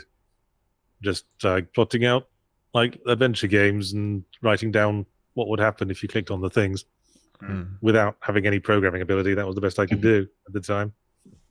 Yeah. So with Fully Ramblomatic, you being in charge, with the community, being the source of funding, does anything really change with it? Did you already have freedom with it, or is there anything you're going to do different with it? We know your first one, like the length is pretty similar to what you usually do, but I've always been given a lot of leeway with zero punctuation. Less so in recent times with gamers. We had to stop using the hard swears because of YouTube monetization. Hi, Toffee. Yeah. Hi, Toffee. Yes, I remember you're here. But I've never really been censored much. And as I said, what we really wanted to do going forward was just get things back to normal. And that's pretty much what Fully Ramblomatic is going to be. It's an animated short form game review using my art style with my fast talking voice. It should thank God. It should be a very comfortable place for people who find themselves looking for a comfortable place that isn't around anymore. Yeah. It's also I've already seen the first episode. Obviously, it's the most. It just feels refreshing too. It's new art a little bit. And nice. Well, I've taken the opportunity to spruce up the process a little bit. Now I don't use Windows Movie Maker anymore. A few extra animation, bells and whistles. Nothing too intensive, but it's got a nice fresh coat of paint on it. That's cool. The first time I met Yahtzee, like I said, was at E3, and while we were at E3, my three editors at the time, Omar, Matt, and Mike, and Yahtzee were all in an Airbnb together. And Omar, Matt, and Mike are all on Adobe Premiere doing all their keyframing and typing and everything. And here's Yahtzee over here dragging shit on Windows and Movie Maker. He's from another age. God bless. God bless. It's amazing. So earlier you said that you're not running a website. Is this an entirely video-led initiative? And do you plan to have the written word up there at all in any way, shape, or form? Our plans are kind of really fluid. So we weren't planning on doing written stuff. I am. Well, you follow me on Twitter. I am very much a proponent of that content should stop being free, or at least supported in some way. Like, I'm fine if it's free, but I feel like I don't want nothing to do with the ad revenue model, really. It should be additive or supplemental to what you're already doing. So we don't have a website, but like, people really loved Darren Mooney's columns on the Escapist. He does In the Frame, and I think he's legitimately like the best film critic in the business. And people really wanted his column so bad that like we added it into the $5 tier on the Patreon, and now we're just publishing his columns through there, and people are signing up in droves to get it. So cool. You know, like, the Patreon is way, way, way ahead of where we thought it was going to be. We actually, could you give us an overview of how much you've achieved on these fronts and the numbers that have emerged? Because we've mentioned them in different ways throughout, but if we just give us the dump on how you guys are tracking right now, how Second Wind is going. Yeah, I did. The last time I did the math, we were over 50,000 today. A month. That's so insane. 50,000 a month. And yeah, the Patreon's updating like every second right now because all the free trials from last week are going through. And legitimately, since we launched that thing, we've been getting a new Patreon like every 4 or 5 minutes. Wow. So right now, I think we're tracking towards being like 70 or 90,000 a month before the end of this month is out. And that's before we've launched a video or anything. So that's so good. And all these podcasts that were going on. And I signed up the second it was available. I was like, boom, baby, put me on there. Hell yeah. So right. yeah, I think we might launch a video and then half of them leave. You know, you know. They're like, this is what zero punctuation is? I had no idea. I'm out, man. I'm so surprised. That new coat of paint. Fuck this. Yeah, they'll leave, and then we'll drag them back in with Design Delve on Thursday and Cold Take on Friday. Sure. I listened to, I'd never heard of Cold Take before, right? But like, while this is happening, everyone's like, oh, Cold Takes are so good. They're so good. They're so good. I'm like, I better listen to a Cold Take. That fucking guy, he sounds like Christopher Walken if he was playing a film noir detective and the thing he was investigating was like video game bullshit. Like, as soon as I watched it, I was like, this is content. Yeah, it's kind of funny. So like, back at EG, Enthusiast Gaming, you know, my entire mission, according to them, was get us another Yahtzee so we can, you know, get them reviews. And I'm like, well, how is that going to happen? Because if somebody's doing his numbers, they're not going to go corporate. Why would they ever do that? So right towards the end of Enthusiast Gaming, Frost pops up into my inbox, and Sebastian Rua is his name, and just sent me an audio sample, and I heard his voice. I didn't even need to see his writing or anything. I just heard his voice, and I'm like, oh fuck, like, yes, get in here. You're hired full time. I don't care what we need to do. And then turns out like he's ultra talented writer, and he's great, and he's basically the next Yahtzee that I found. Luckily. Well, hopefully, you know, a parallel Yahtzee. You heard it next Yahtzee. Yeah, but no, Frost's a really sharp guy. You can tell just by talking to him. Like, I've done streams with him. It's always a joy. He'll like remember stuff you mentioned offhand, like 3 months ago in a conversation. He's just a really sharp tack, that boy. Yeah, and that's kind of how we knew like we'd be okay going independent, because like we got, you know, Frost, and you know, J-Mate does fantastic video editing and analysis in Design Delve, and Darren Mooney within the frame. Like, that man is an encyclopedia of movie knowledge. It's insane. So I really did like, and I found Darren Mooney on Twitter, just scrolling through Twitter. He had like a long thread about like a Christopher Nolan movie. I'm like, got right in touch with him, like, you want to come write that for us? He's like, sure. Cool.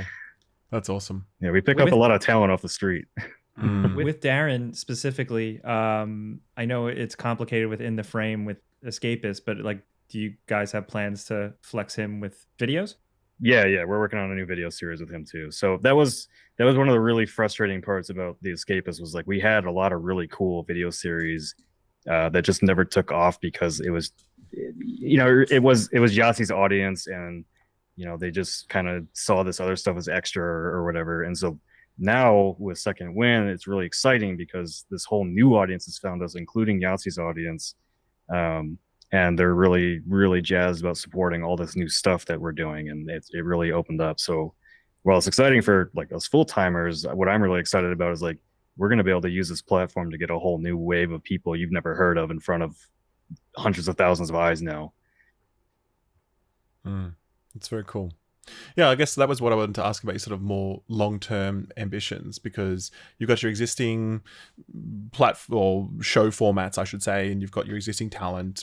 You've obviously financially sustainable. Is the goal to grow massively? We're going to hire 30 people and we're going to have an office in San Francisco, and what's the plan? No. Sustainable, not constantly growing, because constantly growing is how you get into the corporate mindset, I guess. Yeah, no, we really just wanted to make enough on Patreon to get our salaries back that we lost from gamers, and then just keep doing what we were doing, because it's really fun, and we all loved our jobs. Now that we've got this extra money, we are already paying just from the stream donations that we got over the last week. We are already paying our freelancers better than they were paid at gamers. Cool. So awesome. Yeah, we're gonna pay people well.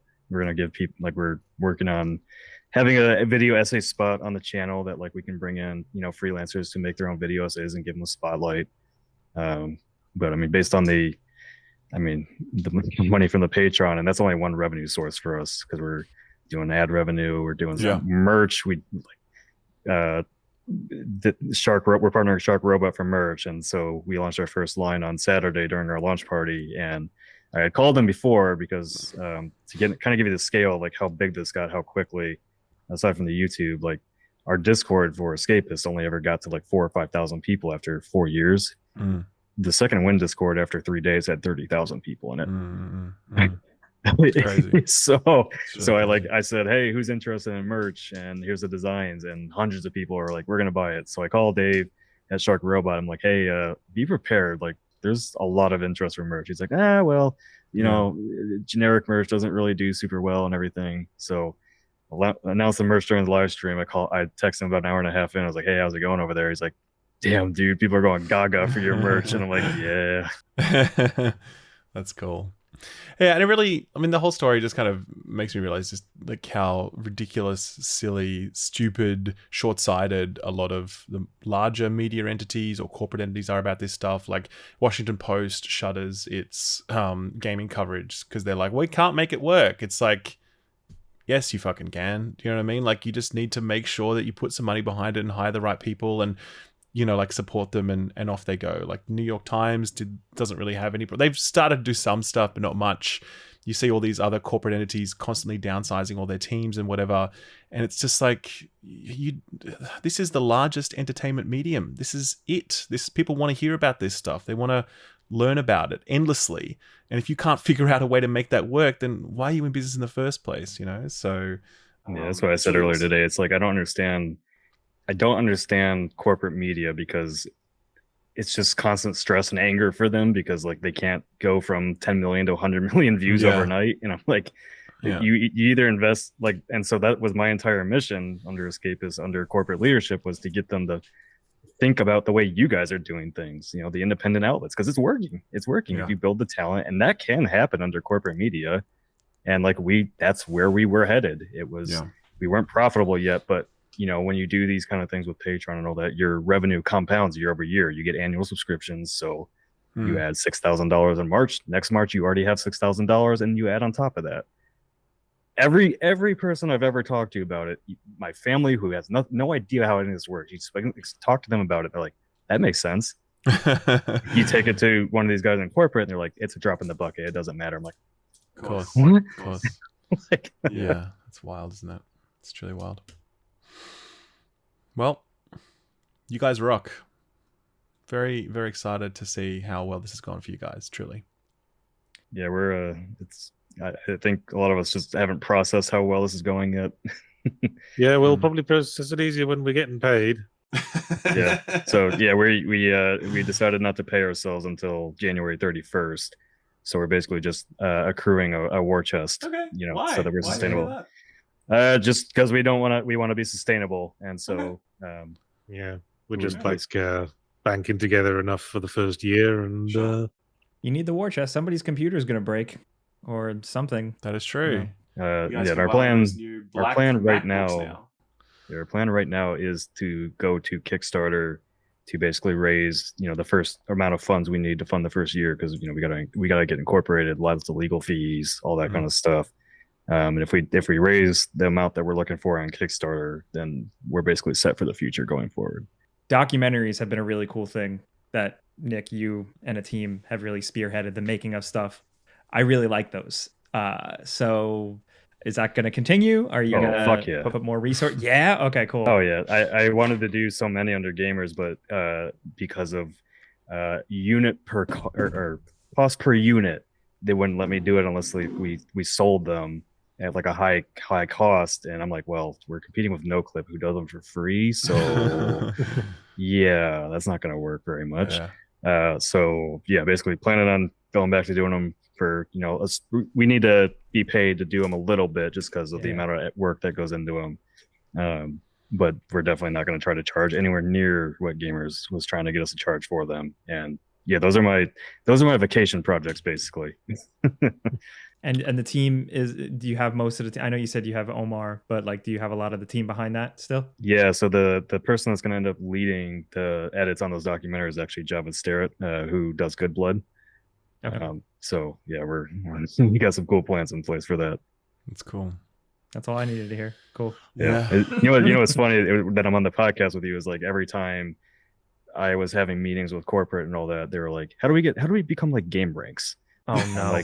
I'm like, God, you have Jake Baldino and people want to listen to him. You want to go hire him? Because I can't just pop that out of my ass. Yeah, so you were the bar that they wanted me to reach. Just tell them they can make an AI clone of me. That's the thing now. So we're all doomed anyway. Just we're all fucked. Get a dude and then make sure he wears like RoboCop t-shirts, Back to the Future t-shirts, Metal Gear t-shirts, and then that's like 50% of the battle. Okay. So that's 50% of gaming media. It is, and a hoodie in the winter when it's a bit cold. So yeah. I was part of like the strategy was like, let's do lists because they'll do really well at Game Ranks. I'm like, it's not the list. It's not the list guys that do it. It's Jake Baldino. Oh, stop. But yeah, I mean, look, I would say anyone that's watching this, please go and check out the Patreon. I really do believe in the idea of creator-owned media, games media. I do believe that we should pay for it, and I'm subscribed to a number of different Patrons who do this kind of work, like NoClip, like yourselves, and some others. So yeah, I think it's great. And I think you guys are really fantastic creators who have produced fantastic content over the years and will only make better content. So anyone that's watching, go and check out what they're doing. I think you'll find you probably will want to support it because it genuinely is that good. Yes, and to be clear, Second Wind YouTube channel, which is probably the main hub. You also are streaming. Yep. You're on Patreon. And is there anything else we're missing? Just our Twitter. That one's been popping off a lot. Okay. Yeah, I went from being a nobody on Twitter overnight to all my tweets getting like 1,000 likes now. And oh boy, good luck with that. It concerns me a lot. I'm like, I can't post any opinions about Halo anymore that I like Halo, or I'll get roasted for it. It's very dangerous to love Halo in this current era. So just dog pictures and good news about the new brand, and that's it. There you go. That'll do well. Just stick with that. Well, gentlemen, thank you for taking the time to talk to us. I'm sure you both have a lot of work to go get on. So good luck. And we'd love to, catch up with you guys again a year from now, see how things are going. But for now, see you soon. Thank you. Thank you.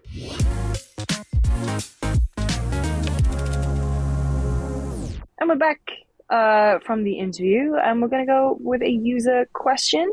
So if you have any, make sure to send it to contact@friendspersecond.com, and we will read them out on the show and answer. So this one is from Trey Duncan. Hey guys, love the podcast. My question is, do you think we will ever get over-the-top sports games again, like NFL Street, MLB Slugfest, NHL Hits, NBA Street? I miss the era of arcadey sports games. Keep up the great work. Thank you, Trey. Thanks, Trey. I used to love this shit back in the day. NBA Jam with my brothers. That was our shit. Like that was back when we used to play sports games. Yeah. So, like, and I feel like maybe the reason we don't see a lot of these things now is because the sports game category itself is just so overtaken by all of the. Yeah, there's only like a few sports games now for each kind of sport. and they're really just about microtransactions. Yeah, Like, how many it. microtransactions can you fit into a new FIFA Street? Totally. Well, it's like so that whole too. space, American football, where it used to be like all these offshoots of games, and you'd have college football games, you'd have regular league games. Nope on that. So now it's just basically Madden or get the fuck out. Yeah, I used to play like the mutant ones. Remember the ones that were just like you mutant NFL or whatever, where you just you have to like sack the ref or whatever, and like you can do all this crazy shit. Yeah. Those are the ones we used to really like. Again, within the extreme sports category, riffing on sports. But back then, like I used to buy Madden on PlayStation, kind of like every year. Even though I'm not even a fan of American football, we used to play it with my brothers and whatever. Yeah, because we're like, it's just fun to just play these sports games that are just straight up sports games, and that was it, you know. And so in addition to the extreme sports and the street sports or whatever, also the core sports category was pretty cool back then. It was fun. But now it's just like, I wouldn't touch any of that shit with like a 40-foot barge pole. You know what I mean? Crazy. Like we're so far removed. Like EA is like the legendary like evil bad video game company, but there was a phrase that was very exciting before a game: EA Sports big. Yeah. Big. And that's where they had like, you know, NBA Street, NFL Street. NBA Street was probably one of the best basketball games. So ever. good. Fantastic. And like, even do you put SSX under this label as well? Do you think this is like? I think so. I think, yeah. I think Tricky was under the EA big label. Yeah. So, yeah, I mean that was a cool label. But like, don't forget, we had just recently Riders Republic, and I like that was actually very good. Yeah. So it's not quite the same as like an NBA Jam or whatever. But it's cool that kind of thing gets made. That's literally just fucking around and having some fun. And there are microtransactions in that, don't get me wrong, sure. But that game is just a lot of really free-form fun, you know, and I really like that a lot. So it just needs a little, like, it just needs a little like edge. It needs like some Doritos or like just something something going on, you know, to give it that zest. I mean, even like the weirder shit like Freak Style, BMX XXX. Sure. That one wasn't good. But Freakstyle, you don't remember Freakstyle? Freakstyle was like a motocross motorcycle jumping flip game published by EA.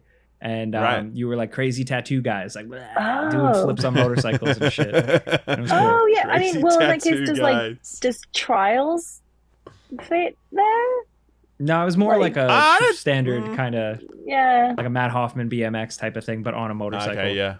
Oh, wow. Yeah, that is the most early noughties game cover I have ever seen in my life. Just a guy like having a blast on his dirt bike or whatever. Yeah. Oh my God. What's it called? What's it called again? Freak Style.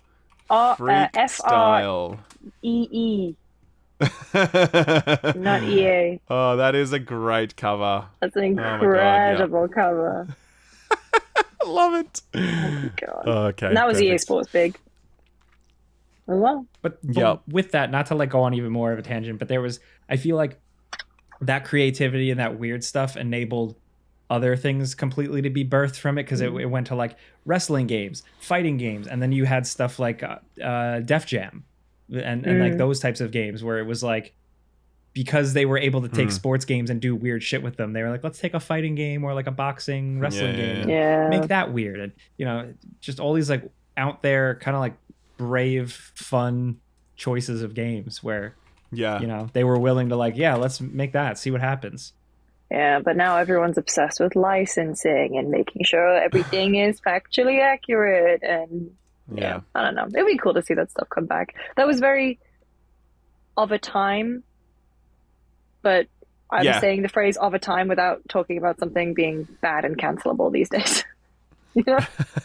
Sure. It was of its time. No, I don't think we're going to answer the question more pointedly, I don't think we're going to see a return to this space because unless it's like indie titles that maybe want to mess around with it and have a bit of fun, you know, I don't see a publisher suiting up to do like another, like I don't see EA rebooting the big label, for example. Like that's finished for them because I like, can see Devolver the shit out of this. Tapping into I that. can absolutely see Devolver doing something like that. I mean, they had like skate games. They've had Ollie World recently, and they're working on Skate Story. They had Rollerdrome, for example, which I think absolutely fits into this broader category that we're talking about. Hell yeah. Except that wasn't Devolver. That was Roll7. Roll7, yeah.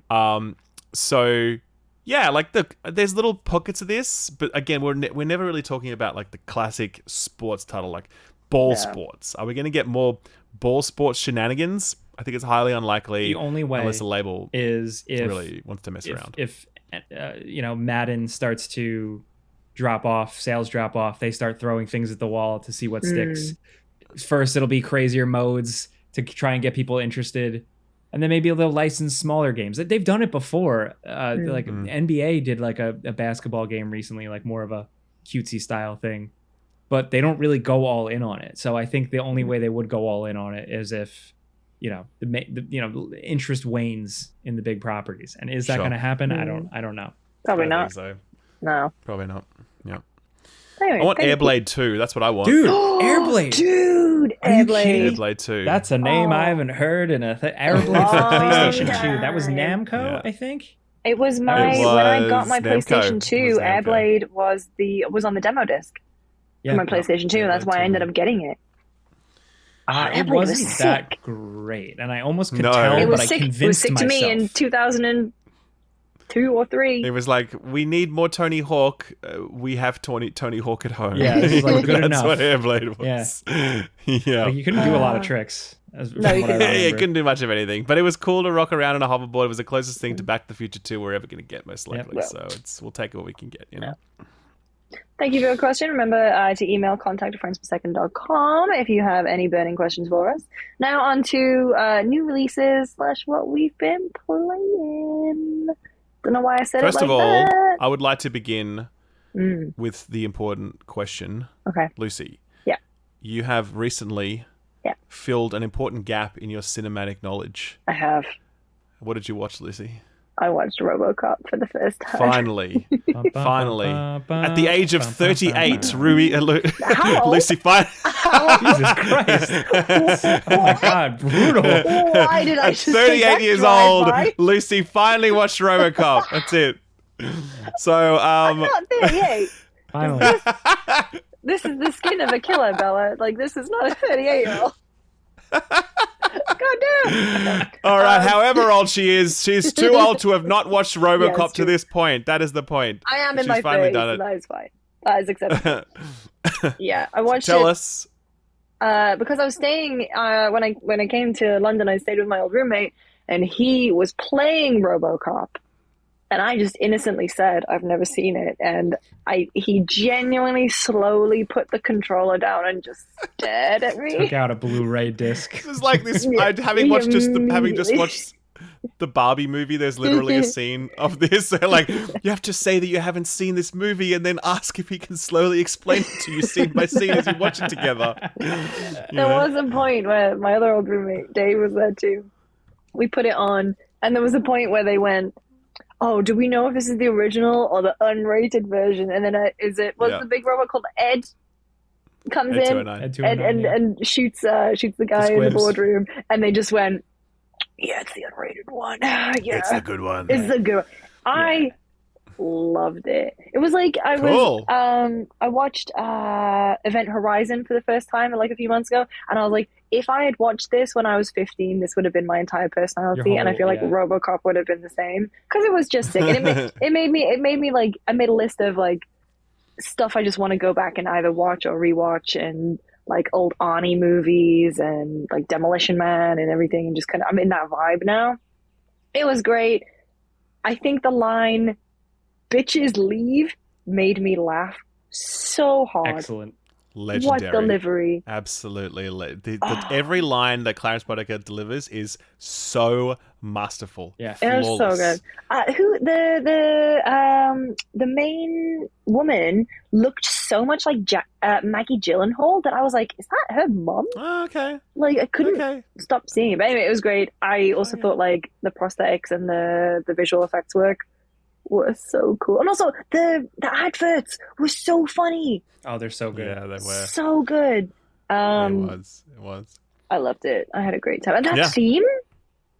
Oh my God. Iconic. What a good. So now, so hype. Yeah, you texted me because as soon as I heard you were watching, there was like a bat signal. Like I saw like an Instagram story that you started watching, and I was immediately like, "Hello, hi," on my phone. No, Jake immediately texted me, "I need the review." It's great. I got like I just started watching it, but holy shit, the theme goes hard, and I was like, yeah. Yes. Yeah. This is I good. was like, and I will save the rest for the podcast. I had a great time. I genuinely we watched all of the trailers for the rest of the other ones. I watched the trailer for the Joel what do you call it? The remake. The remake with I can see his face. Joel Kinnaman. Yeah.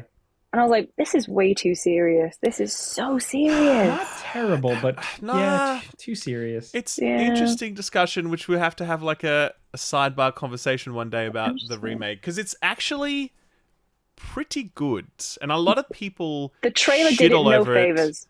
I will say. Sure. And I think as well, back then when it first came out, everyone was like, "Wow, this is so different from the original. This is total garbage." And I think that was probably my reaction back then as well. I was like, you guys don't get it, fuck this. But having watched it again later and like really thought about it and whatever, I'm like, you know what, it's not amazing, but I think it was pretty good. It does a couple of cool things. It does. I really think in like, especially because RoboCop 2 is kind of very similar to the first film in many regards, and RoboCop 3 is an absolute train wreck disaster. It doesn't count, doesn't exist.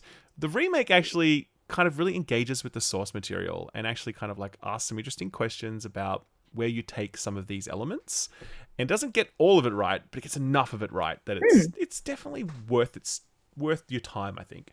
But don't watch 3. It's like, no. Is that when they replaced Peter Weller? Replaced Peter Weller. Yeah, they did. And it's like rated PG-13 or PG, something like that. Yeah. Oh, and he has a jetpack. Yep. He does have a jetpack, and he fights ninja robots. I was so excited about that. I saw the ninja come up, and I was like, Yeah, even back then when I first saw it, even when I was younger, I was like, this is stupid. He should not have a jetpack. It looked like shit. Like, I liked it for the toy. Like, I liked it for the toy. They sold it. They did it for toys. Yeah. And they got me. Did you see there was a trailer, or like a thing that went around for the like a bonus feature where they were talking about someone with Oreos? Yes. With Peter Weller? The RoboDoc. Have you not seen RoboDoc yet, Jake? I haven't, no. I have it ready to go, but I haven't watched it. Sure. Wait till you see this. It's so funny. We won't spoil the clip. But amazing. Everyone go watch RoboDoc. Yes. Lucy, now you need to look up, I believe it's called The Internet Remakes RoboCop, where a bunch of... No, my friend sent it to me. I saw a clip of it with the guns akimbo and everything. Yeah. Did you see when he's shooting everyone in the dick? Yes. That's so good. Oh, it's so funny. So good. Man. So I've watched RoboCop. You guys have played RoboCop. Yeah. How was that? Yes. I'm eagerly awaiting your video. Yeah. It hasn't gone up yet, has it? No, I had the first I'm like visiting your channel. That was it. Visiting your channel every day, being like, "Where's the goddamn RoboCop video? Come on, man!" Yeah, I haven't watched yours yet either for that reason. I'm like holding back. Right. Sure. I'll just start off like it's just the perfect. I love these classic example of like critic brain can have some issues with some things. Yes, like regular fun monkey brain. I'm like, nah, good. This is good. It's a fun, regular old shooter. It's kind of like no BS, no nonsense. Would you describe it as a fun romp? Fun romp? Yes. A romp. A rump. A bloody good rump. Rump. Sorry. Rump. I'm sorry. A rump. It's a fun rump. Means something quite different. Yeah, it's a good time. It understands RoboCop way more than I expected. I was familiar with their previous work, Terminator Resistance. And, is it the same people? Of course, it's the same people. And I think this time around, like it's a much stronger. Like they really get it. Presentation wise, here and there, not so much. But I like the feel. I like how much I chuckled throughout it. Some of the writing had me being like, "Who wrote this? I need to talk." This is who did this is like I'm laughing out loud alone in my room. Like very impressed. And again, just it being a pretty straightforward game that doesn't outstay its welcome. And, the shootouts are great. I actually just kept feeling like, I want more shootouts because they're great. They're explosive. They're dumb. There are explosive barrels everywhere. Yes. And, it's pretty easy. And yeah, I think if you pitched it to me as like a younger gamer, I would be so over the moon. And like it doesn't make good on everything, but like the pitch is kind of like, okay, RoboCop, it's a first person shooter, but it's kind of like Deus Ex, where you walk around hub worlds and you like talk to people and make decisions. And it's like, what? RoboCop? But okay, cool. Yeah. You're like in the neighborhood doing RoboCop stuff. And I think that's where it actually really makes good on some of that. Like being RoboCop, talking to people, choosing how to, handle situations. And it's not really from an RPG standpoint. I don't really care about stats or whether or not I get the good or bad ending. I just like being RoboCop and being like, do I let this kid off with a warning or do I like kick him in the pants? Like, what do we, like it was just good for that moment to moment stuff. So what did you think about Lewis and her depiction in the game? That was probably my issue. I like that she's around. She's not around enough. They sideline her. They really do. But yeah, it's like robotic and terrible. Yeah, I think that was the first thing I messaged you with the demo. You did. Look how they massacred my wife. Yeah, totally. I was so sad, and she was awesome. In the movie she's fantastic, but like in this game she's really just nothing. She's just this vapid like little robot. It's a shame. But also for Murphy himself, I just don't think because you said you like the writing and the tone, and I'm like, I like some parts of it because it's really hamming things up. Because RoboCop 1 is very dark. It's a very dark satire. And I think it just nails this absolutely perfect tone. And then 2 gets a little more silly, right? It's having a bit more fun with it. 3 is so off the rails, it's embarrassing, right? But I think Rogue City kind of finds a way to be very absurd and ridiculous, but it works in the context of this being a video game and you having to do stupid video game bullshit. And so the game arrives at a new tone that is absurdist. It doesn't feel classic RoboCop. Like, I don't feel like this feels like RoboCop 1 or even 2.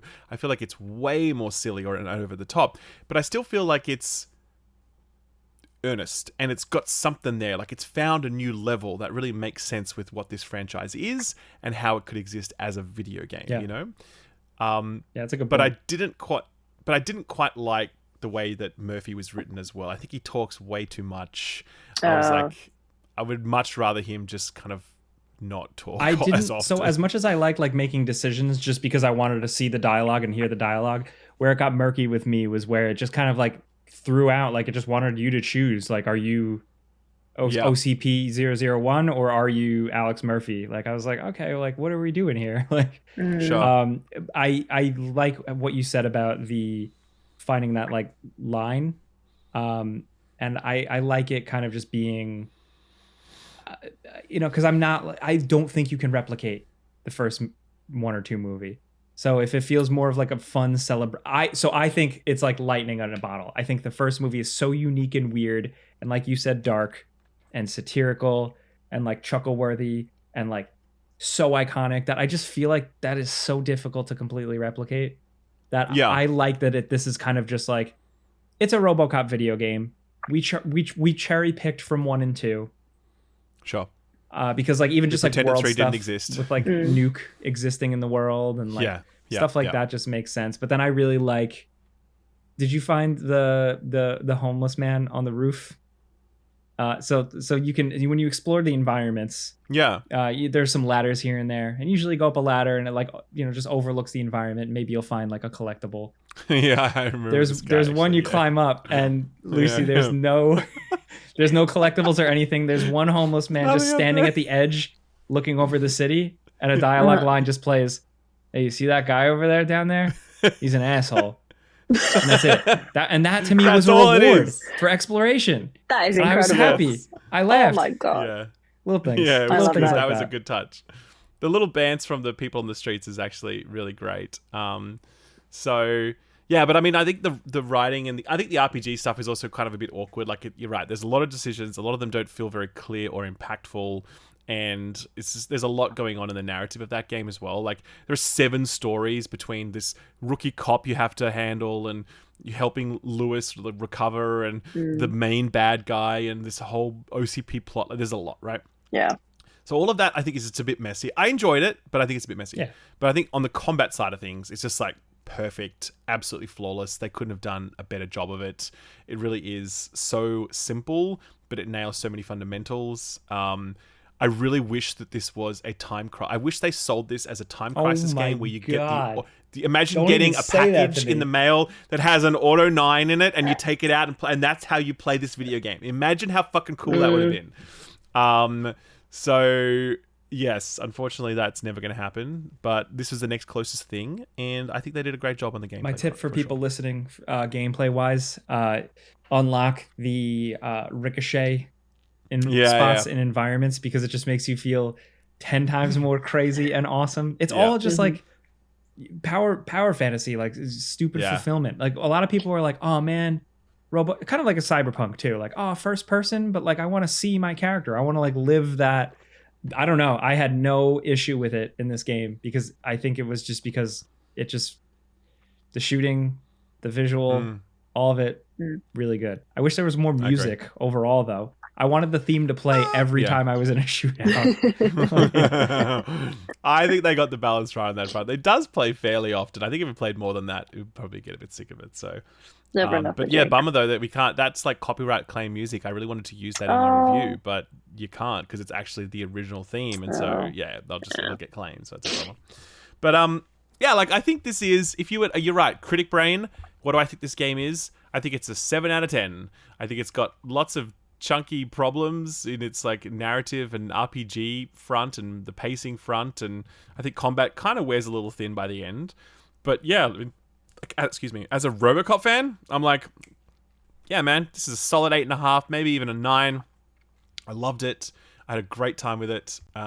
Really so impressed with this developer. Imagine if this developer had money, because you get the feeling that they have the tiniest little budget, and they're so good at stretching it and making every dollar count. And I just imagine what it would be like if these guys had a big bucket of money and then they got to make a Die Hard game, for example, right? That would be sick.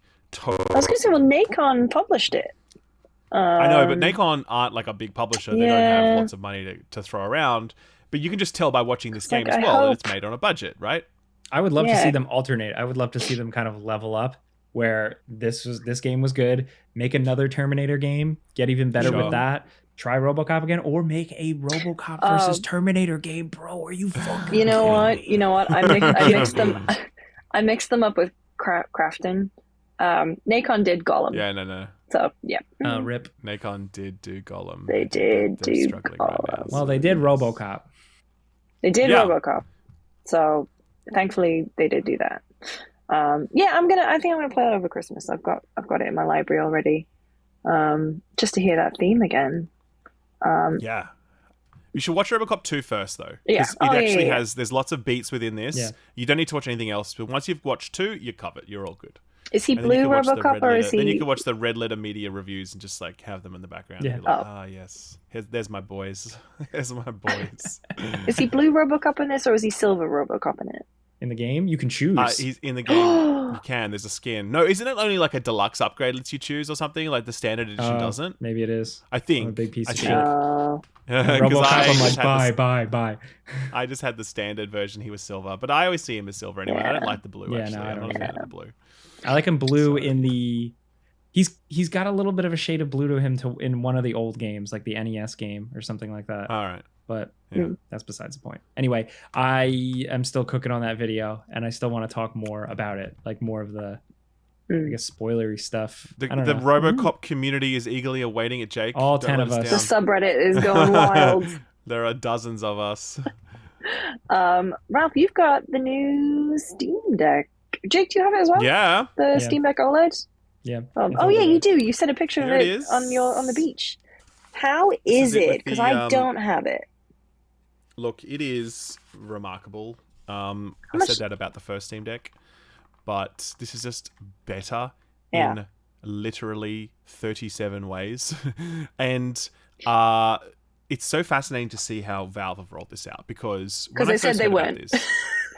First of all. No. Okay, that was the thing. They said they weren't working on a Steam Deck 2. Yeah. Okay, they never said they weren't working on a refresh. So, but all of us assumed that there's no new Steam Deck coming. We're like, whatever. So you got us there, Lawrence. Shout out. Yeah. So when I first heard about this, it was from someone who I won't say who, and they're like, "Oh, hey, what do you think of the new Steam Deck?" I'm like, What? "There's a new Steam Deck? What the fuck?" And then this person told me, "Oh, it's the same form factor. It's just got an OLED screen and better battery." I'm like, "Oh, okay. Well, first of all, that's very exciting because an OLED screen is a big upgrade."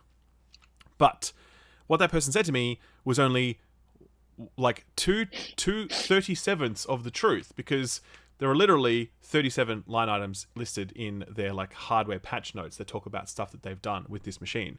And it is crazy. Like, the screen is not just OLED. It supports HDR. And like proper, real HDR that looks incredible. The screen has gone from 60 hertz to 90 hertz. The screen is now larger because the bezels are significantly smaller. Yeah.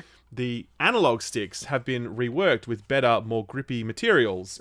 The touchpads are more responsive. The haptics have been completely overworked. The shoulder buttons are now easier to press because they've reworked the ergonomics around that. The battery life is up to 50% larger. Digital Foundry are reporting that because of memory changes internally, you can expect a 5-ish percentage increase. It's neither here nor there, but it's something. Mm-hmm. It runs cooler. It is lighter. They say it's 30 grams, but when you hold two Steam Decks next to each other, you're like, yo, this feels a lot lighter. Yeah. I swear to God, it feels like more than 30 grams, but whatever. It must be because they wouldn't lie about it.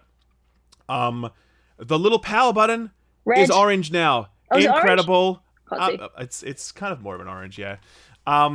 There's just like so many things. The UI, it's faster and more responsive. Like, it's more snappy to navigate around the UI. There's as I said, literally dozens of other things that I can't even remember now. But yeah, it's fantastic. Like, it really is. Steam Deck was literally my favorite handheld ever. I would use it all the time if I wasn't having to record footage for video, like for reviews. It would be like how I play video games. And this is just takes that already incredible device and makes it better by almost every metric. And I love it. That's awesome. Yeah. I don't know. Jake, how have you found it this week, man? Yeah, I haven't had as much hands-on time with it, so I haven't noticed, I haven't been able to notice more nuanced stuff with like little increases in performance and efficiency. But you do notice it right away in the menu. 100%. But I really just like the the D-pad is so much better. It's raised, it's thicker. Yes. The Steam and menu buttons on the left and right are clickier now. But the screen is the biggest thing for me by far. It makes all the difference. And, you know, again, it's like do you need it? Like, if you have a Steam Deck currently, I mean, it is a big difference. I don't know. I just like that Valve pretty much took all the reviews and even comments to heart and addressed some of the bigger elephants in the room. Because I remember when we put out our videos for the original Steam Deck, the people that weren't into it cited specifically, I don't like that screen, or that battery life doesn't sound so great. That was always the two things. And those were the two things that they really addressed head on. Those were like the main, as much as this does have a lot of fun little surprises and tweaks to it, the two things they addressed head on, very good that they did that. Like, I love it.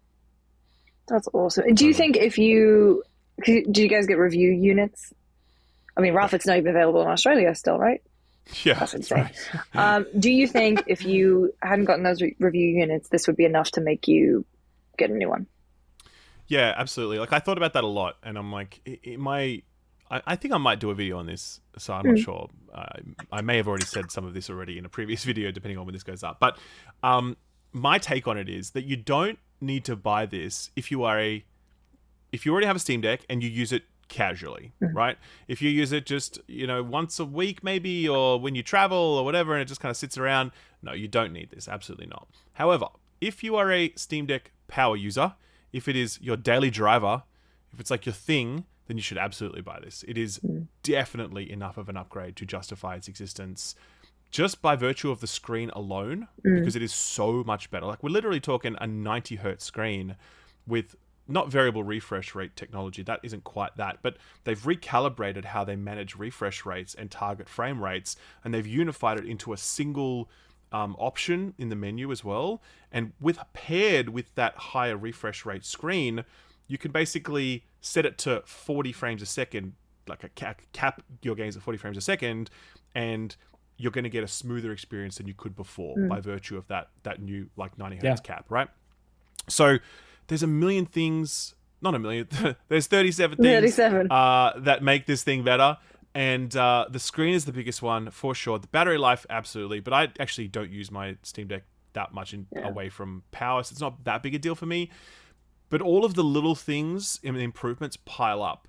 And you will, if you are a regular user of this device, you will absolutely feel good that you made this purchase. I don't imagine anyone's going to think, I really didn't need this. I think those things will all add up, and you'll be like, yeah, this was money well spent for sure. I think it comparing it to the Switch OLED kind of sells it short. I think there's some more stuff going on here. Interesting. Totally agree. And I was impressed with the Switch OLED. As soon as I took out the OLED, I'm like, I can definitely see this screen is better.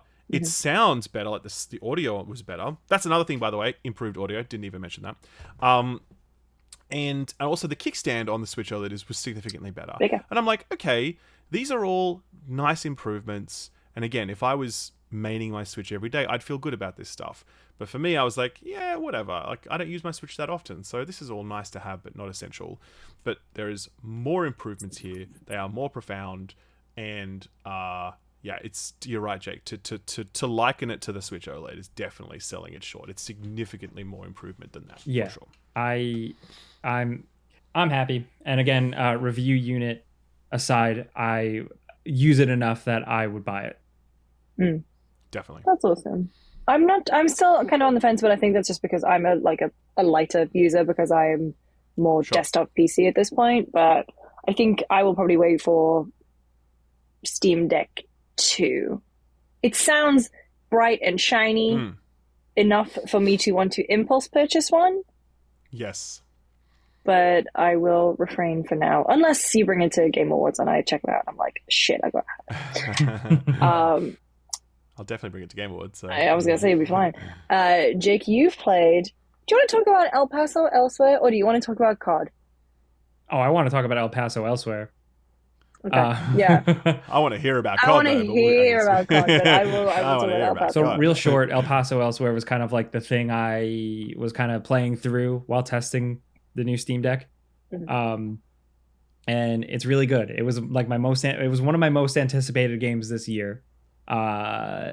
Just because it's like an homage throwback to a Max Payne style game. It is a third-person shooter with like PS1 era graphics, PS1, PS2 era graphics, with bullet time. And you are a noir detective with some really good dialogue and music and atmosphere. But it's a very simple lo-fi game, and you're really just shooting like vampires and werewolves and zombies. So it's not necessarily like a shootout, but you're still diving around, diving through windows, dual wielding, shooting werewolves and shit. And it's good. It's very straightforward. It's level based. You get to the end of the level. That's it. I definitely wish there was a little bit, like, I actually do wish that it was just gun wielding enemy types. As it does get further along, it does get more interesting. But this type of game, I still feel like is designed best around, shooting other mans. But I think that the creativity really is in it embracing the noir. Like the main character is named James Savage, and he chooses scenery so well, and his voice is great, and the story is centered around his ex-girlfriend is Dracula, like female Dracula. Like Lord of the Vampires, and she essentially is doing something, this ritual or this magical thing to like destroy the world. And so you being like a hard-boiled noir guy is like, fuck, I gotta solve this problem. And like ditches his cigarette, and it's cool. It's a simple game. Nice. It's not super long, but I recommend. So wait, is it third? What is it? Third person? It's third person. You're clip-clopping as a man in a trench coat, diving and shooting. Okay. Yeah. Okay. Like cool. Left trigger is like bullet time dive. Like it is Max Payne inspired to a T. Like it knows what it is. And I'd like to see a sequel. I have seen it.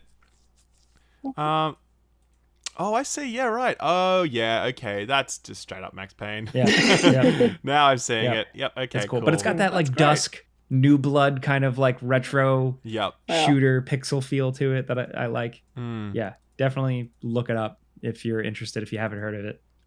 Yeah, I've got it. It's that might be another Christmas game for me because I'm definitely interested in it. Nice. I'll revisit that. Does it run well on deck, by the way? Yes, very much so. Yeah, awesome. Oh yeah. Love it. Love to see it. Okay. Do I have to talk about Modern Warfare? I don't want to. We have to talk about COD now. No. We'll do two short ones, and then we'll end on Modern Warfare because I want to delve into that one. Yeah. Let's go. So I've been playing Like a Dragon Gaiden, The Man Who Erased His Name. I'm not very far into it, only about 4 hours. I love Yakuza, and so I didn't know that about you. Yeah. That's Yakuza cool. 0 was the game that I turned to in the pandemic. I spent so long playing that Cabaret Club minigame. Like, if Sega are stupid for not making that a mobile game. Like, genuinely, what a baffling business decision. It is the most compelling game I've ever played. I think I put like 100 hours into... No, 60 hours into Yakuza 0, and I genuinely think 20 of those are probably in that fucking Cabaret Club. Anyway...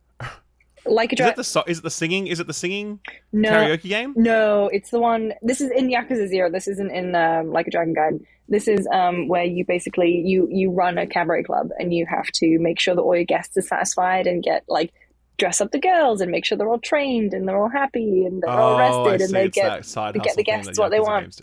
Anyway, Like a Dragon Gaiden. So, kind of coming to the end of Kiryu's saga, it's very much kind of like there's going to be a passing of the torch, or at least that's kind of how I'm interpreting it, because Ichiban Kasuga was the protagonist in Yakuza Like a Dragon, and then this one is kind of like a stopgap game where they're basically saying, hey, this is what Kiryu's been up to in between, because he appears in Yakuza Like a Dragon, and then he and Ichiban are going to be the kind of both the protagonists in Infinite Wealth, which comes out next year. Kiryu at this point, my man has been through some stuff.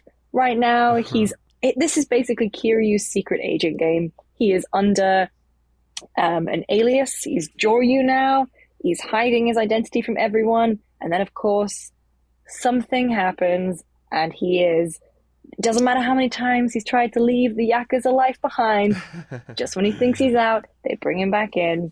Except this time, there's a bunch of like little tweaks to Yakuza stuff. He's got gadgets, so he basically has exploding cigarettes.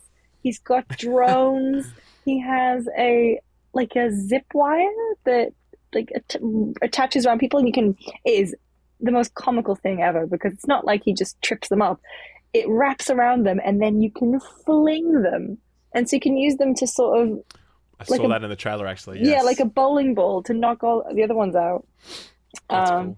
And then basically what happens is I'm at the point in the game where you get sent to a place, what's it called? It's like the castle or something. And it is a floating tanker that is a playground for the rich and powerful and the criminal underworld. And it's one of those places where anything you want goes, like prostitution, bars, gambling, and of course in the middle of it all there's a big coliseum that we fight to the death all the time. Sweet.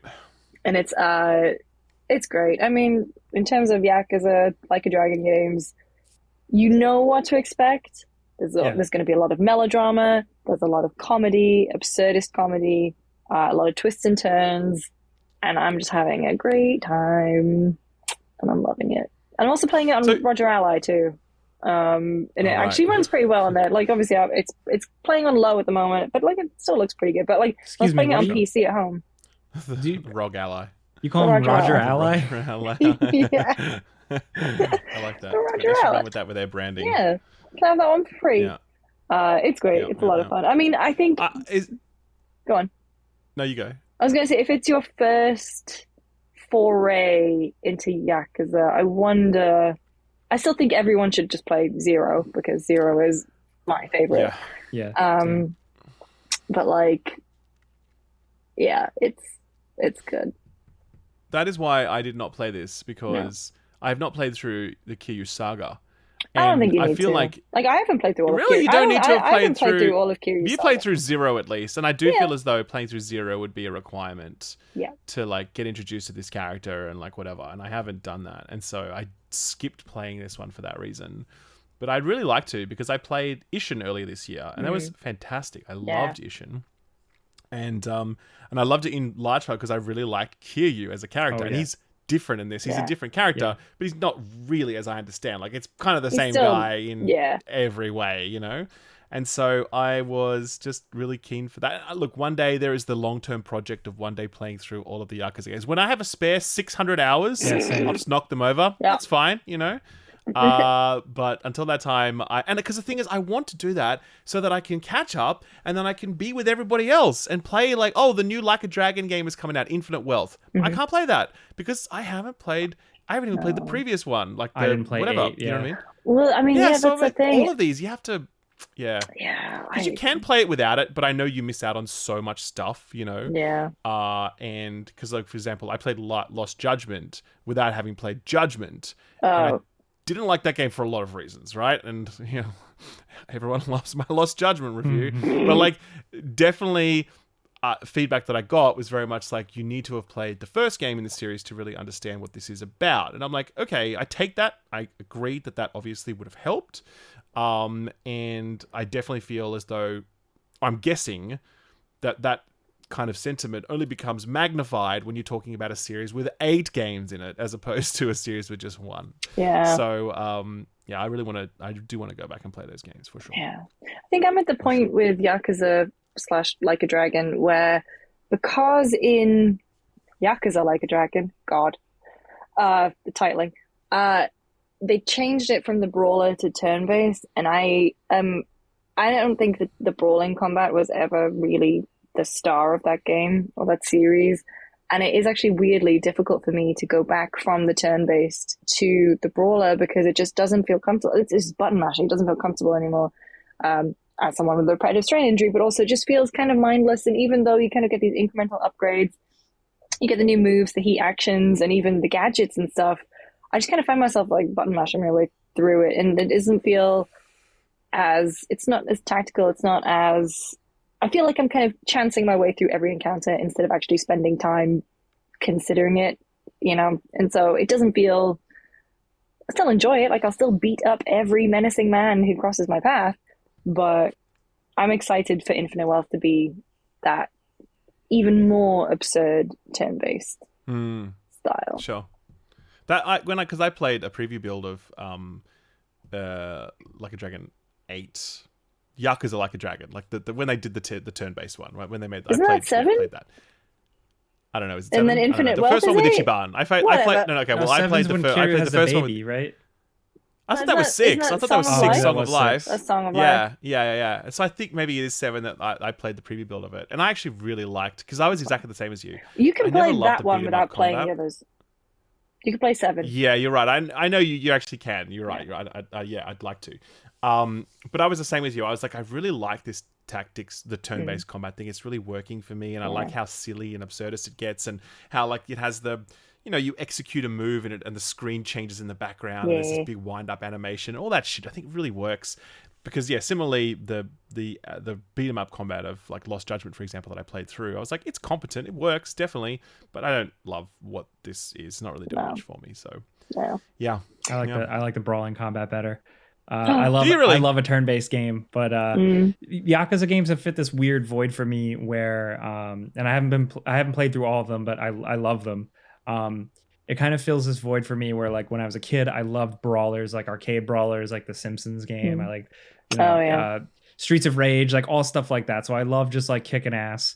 But then as I got older and I played Metal Gear Solid, I love stories and all that. So Yakuza feels like it fits this really perfect little thing for me. I love turn-based games, but I like punching men, and actually I like killing men with bicycles specifically, which is like a to be fair, that is That is unmatched. Like, well, now in the new one, can't you actually, grab objects and whip them around with like the you can lasso? like grab weapons and stuff off the ground, and that's cool. Yeah, it's great. But you could throw motorcycles at people in RoboCop. So just putting it out there. Yep. You also a good game. That's a thing. Yep. Also a good game. That's it. So that's my big game at the moment. My little game at the moment. If you want to call it a game, it's a website. Posmo. So are you familiar with Zach Gage? No. At Helvetica on Twitter. So Zach Gage and the folks that he works with, they make puzzle games, like word puzzle games, like you would get in newspapers. So yes, Good Sudoku, Spell Tower, all that kind of stuff. So Zach Gage and Auta Thoreau, I believe their name is, have made essentially like the puzzle section of a newspaper as a website that's updated daily. And I don't know if you know this about me.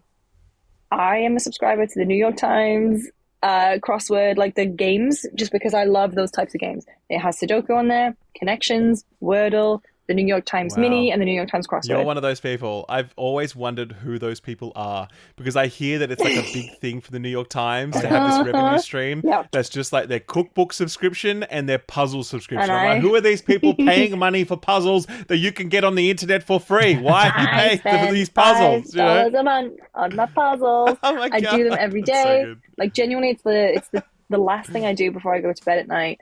And it's really funny because you can tell if I've been on a night out, because the next day I'll check the puzzle and it's just a disaster. So I'm in a group chat where we send each other this is sad. Moving on. Anyway, so Posmo is basically those collections of different puzzles, and they have like a chess one, they have a crossword, they've got the flip one where you've got a bunch of blocks and they can only fit in a very specific way into another shape, and you have to flip all the blocks around to make it fit. Oh, I see. Spell Tower. There's loads of really great puzzle games in there, and I think the thing that I love about it is, first of all, the way that you get into it. So right now it's still closed down. They're just rolling out keys every day, and in order to get the key to get in, I had to solve a puzzle. I was like, oh God, I've been trying it. I've been banging my head against it for the 5 minutes you've been talking, and I'm like, I'm never getting in. Send over. But there's a really nice Discord, because they're asking for feedback and how the puzzles are sort of written and everything. But the thing I really like is there are leaderboards, and if you are doing the same puzzle as a friend, you can kind of like have friends within it and just see what their score is. And so it's just like a really nice, it's very putting the love back into puzzles, I guess, and it just genuinely feels like this kind of small. It feels like how Wordle felt when it just started up again. Oh, okay. When it got big, where everyone was just kind of chatting about it and like going in the Discord and seeing people talk about, I was trying this and I was doing that, and giving feedback and stuff. And it also just all the props in the world. And I think this is something that Zach Gage and his team do really well across all their apps. It's not an app yet; it's just like a website, but it works really well on mobile. Really tactile, really clear and simple, and the kind of visuals of it are just very weirdly like relaxing. It doesn't feel like an archaic puzzle thing. It just feels like this nice little experience that you're gonna have. That sounds weird to say, but as a puzzle enjoyer, Posmo is great. That is cool. I like that. Yeah, I'm interested. It's not monetized at all, is it? You can pay to get access to like extra puzzles and some social aspects, I think. Okay. But there is more than enough in there that's updated every day that you don't need to. That's nice. Yeah, it's given away for free. That's nice. Good on them. So Jake, you know what they're not giving away for free? For $70 US, you could buy Call of Duty something. All right, so Modern Warfare 3. Listen, GameRanks made me play this. That being said, I love a Call of Duty campaign. I'm not a Call of Duty person, but I jump into like every campaign because it's always like a fun, quick Michael Bay movie. It's like, what you're going to get. Was it just the campaign you played, or was it multiplayer? Yes. It was just campaign. Yeah, I only covered the campaign for GameRanks, and really short. It's like 3 or 4 hours, and it feels like they really deprioritized it, or something happened. because I mean the runtime is short. Call of Duty campaigns are often short, but this was like really Not that short. And a lot of the levels are, I shit you not, they're like Warzone. They're like mini war zones where they drop you in an open-ended map and it's like weapons free mode. And you can walk around and find a crate that gives you a special glowing weapon. And there aren't like these crafted, interesting, combat scenarios. It's just AI bots like running around a map like a bunch of fucking idiots. And you just need to go to like objective to get things. And it's a bummer because in between that, there's still a couple like, pretty interesting, engaging, classic style levels with some creativity. They do tackle like no Russian again. They do like a different spin on it. And I thought it was, but in a good way or in like a we've got nothing else. We're just like farming this because that's a good point. I don't know. There might be some cynicism behind it, but I think what they did actually, I found it to be like terrifying and. It was pretty quick scene, but it had like some shock factor that I think was fairly effective, but not really because I don't care about the rest of the overall story. So in that scene, I was like, wow, I've never seen this in a video game. But then like, I didn't really care because like the characters that they built in the new Modern Warfare, pretty cool. Then Modern Warfare 2 was like, okay, they kind of were just like, isn't Ghost cool? Look how cool he is.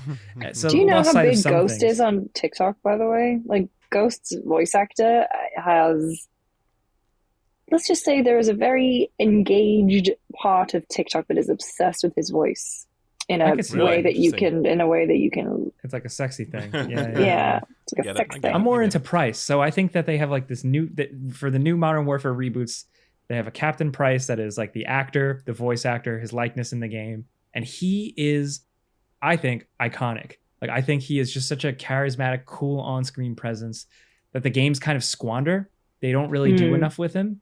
They were onto something with the first new Modern Warfare game, but it's dwindled. And now it's to the point where in this one, you play as him for certain missions. And it's not even cool or exciting. You might as well just be any other character.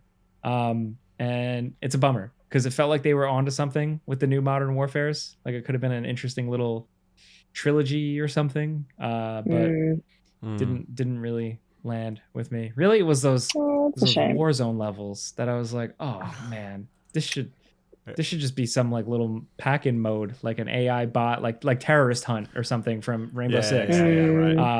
So to have that just kind of cynically thrown in with a cutscene before it and after it.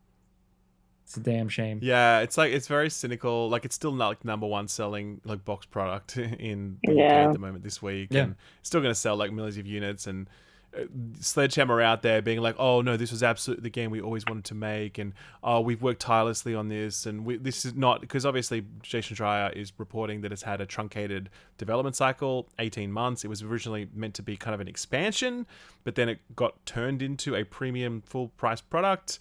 And Sledgehammer were like, no, that was never the case. Maybe some of the developers were confused about it because it's a sequel, like a direct sequel offering as opposed to a standalone offering. But it was always a premium product. But then you've got this really half-assed 3-hour campaign that is like, it's right there in front of you. Like, I haven't played it myself, but everyone who has played it is saying this is the worst COD campaign I've ever seen.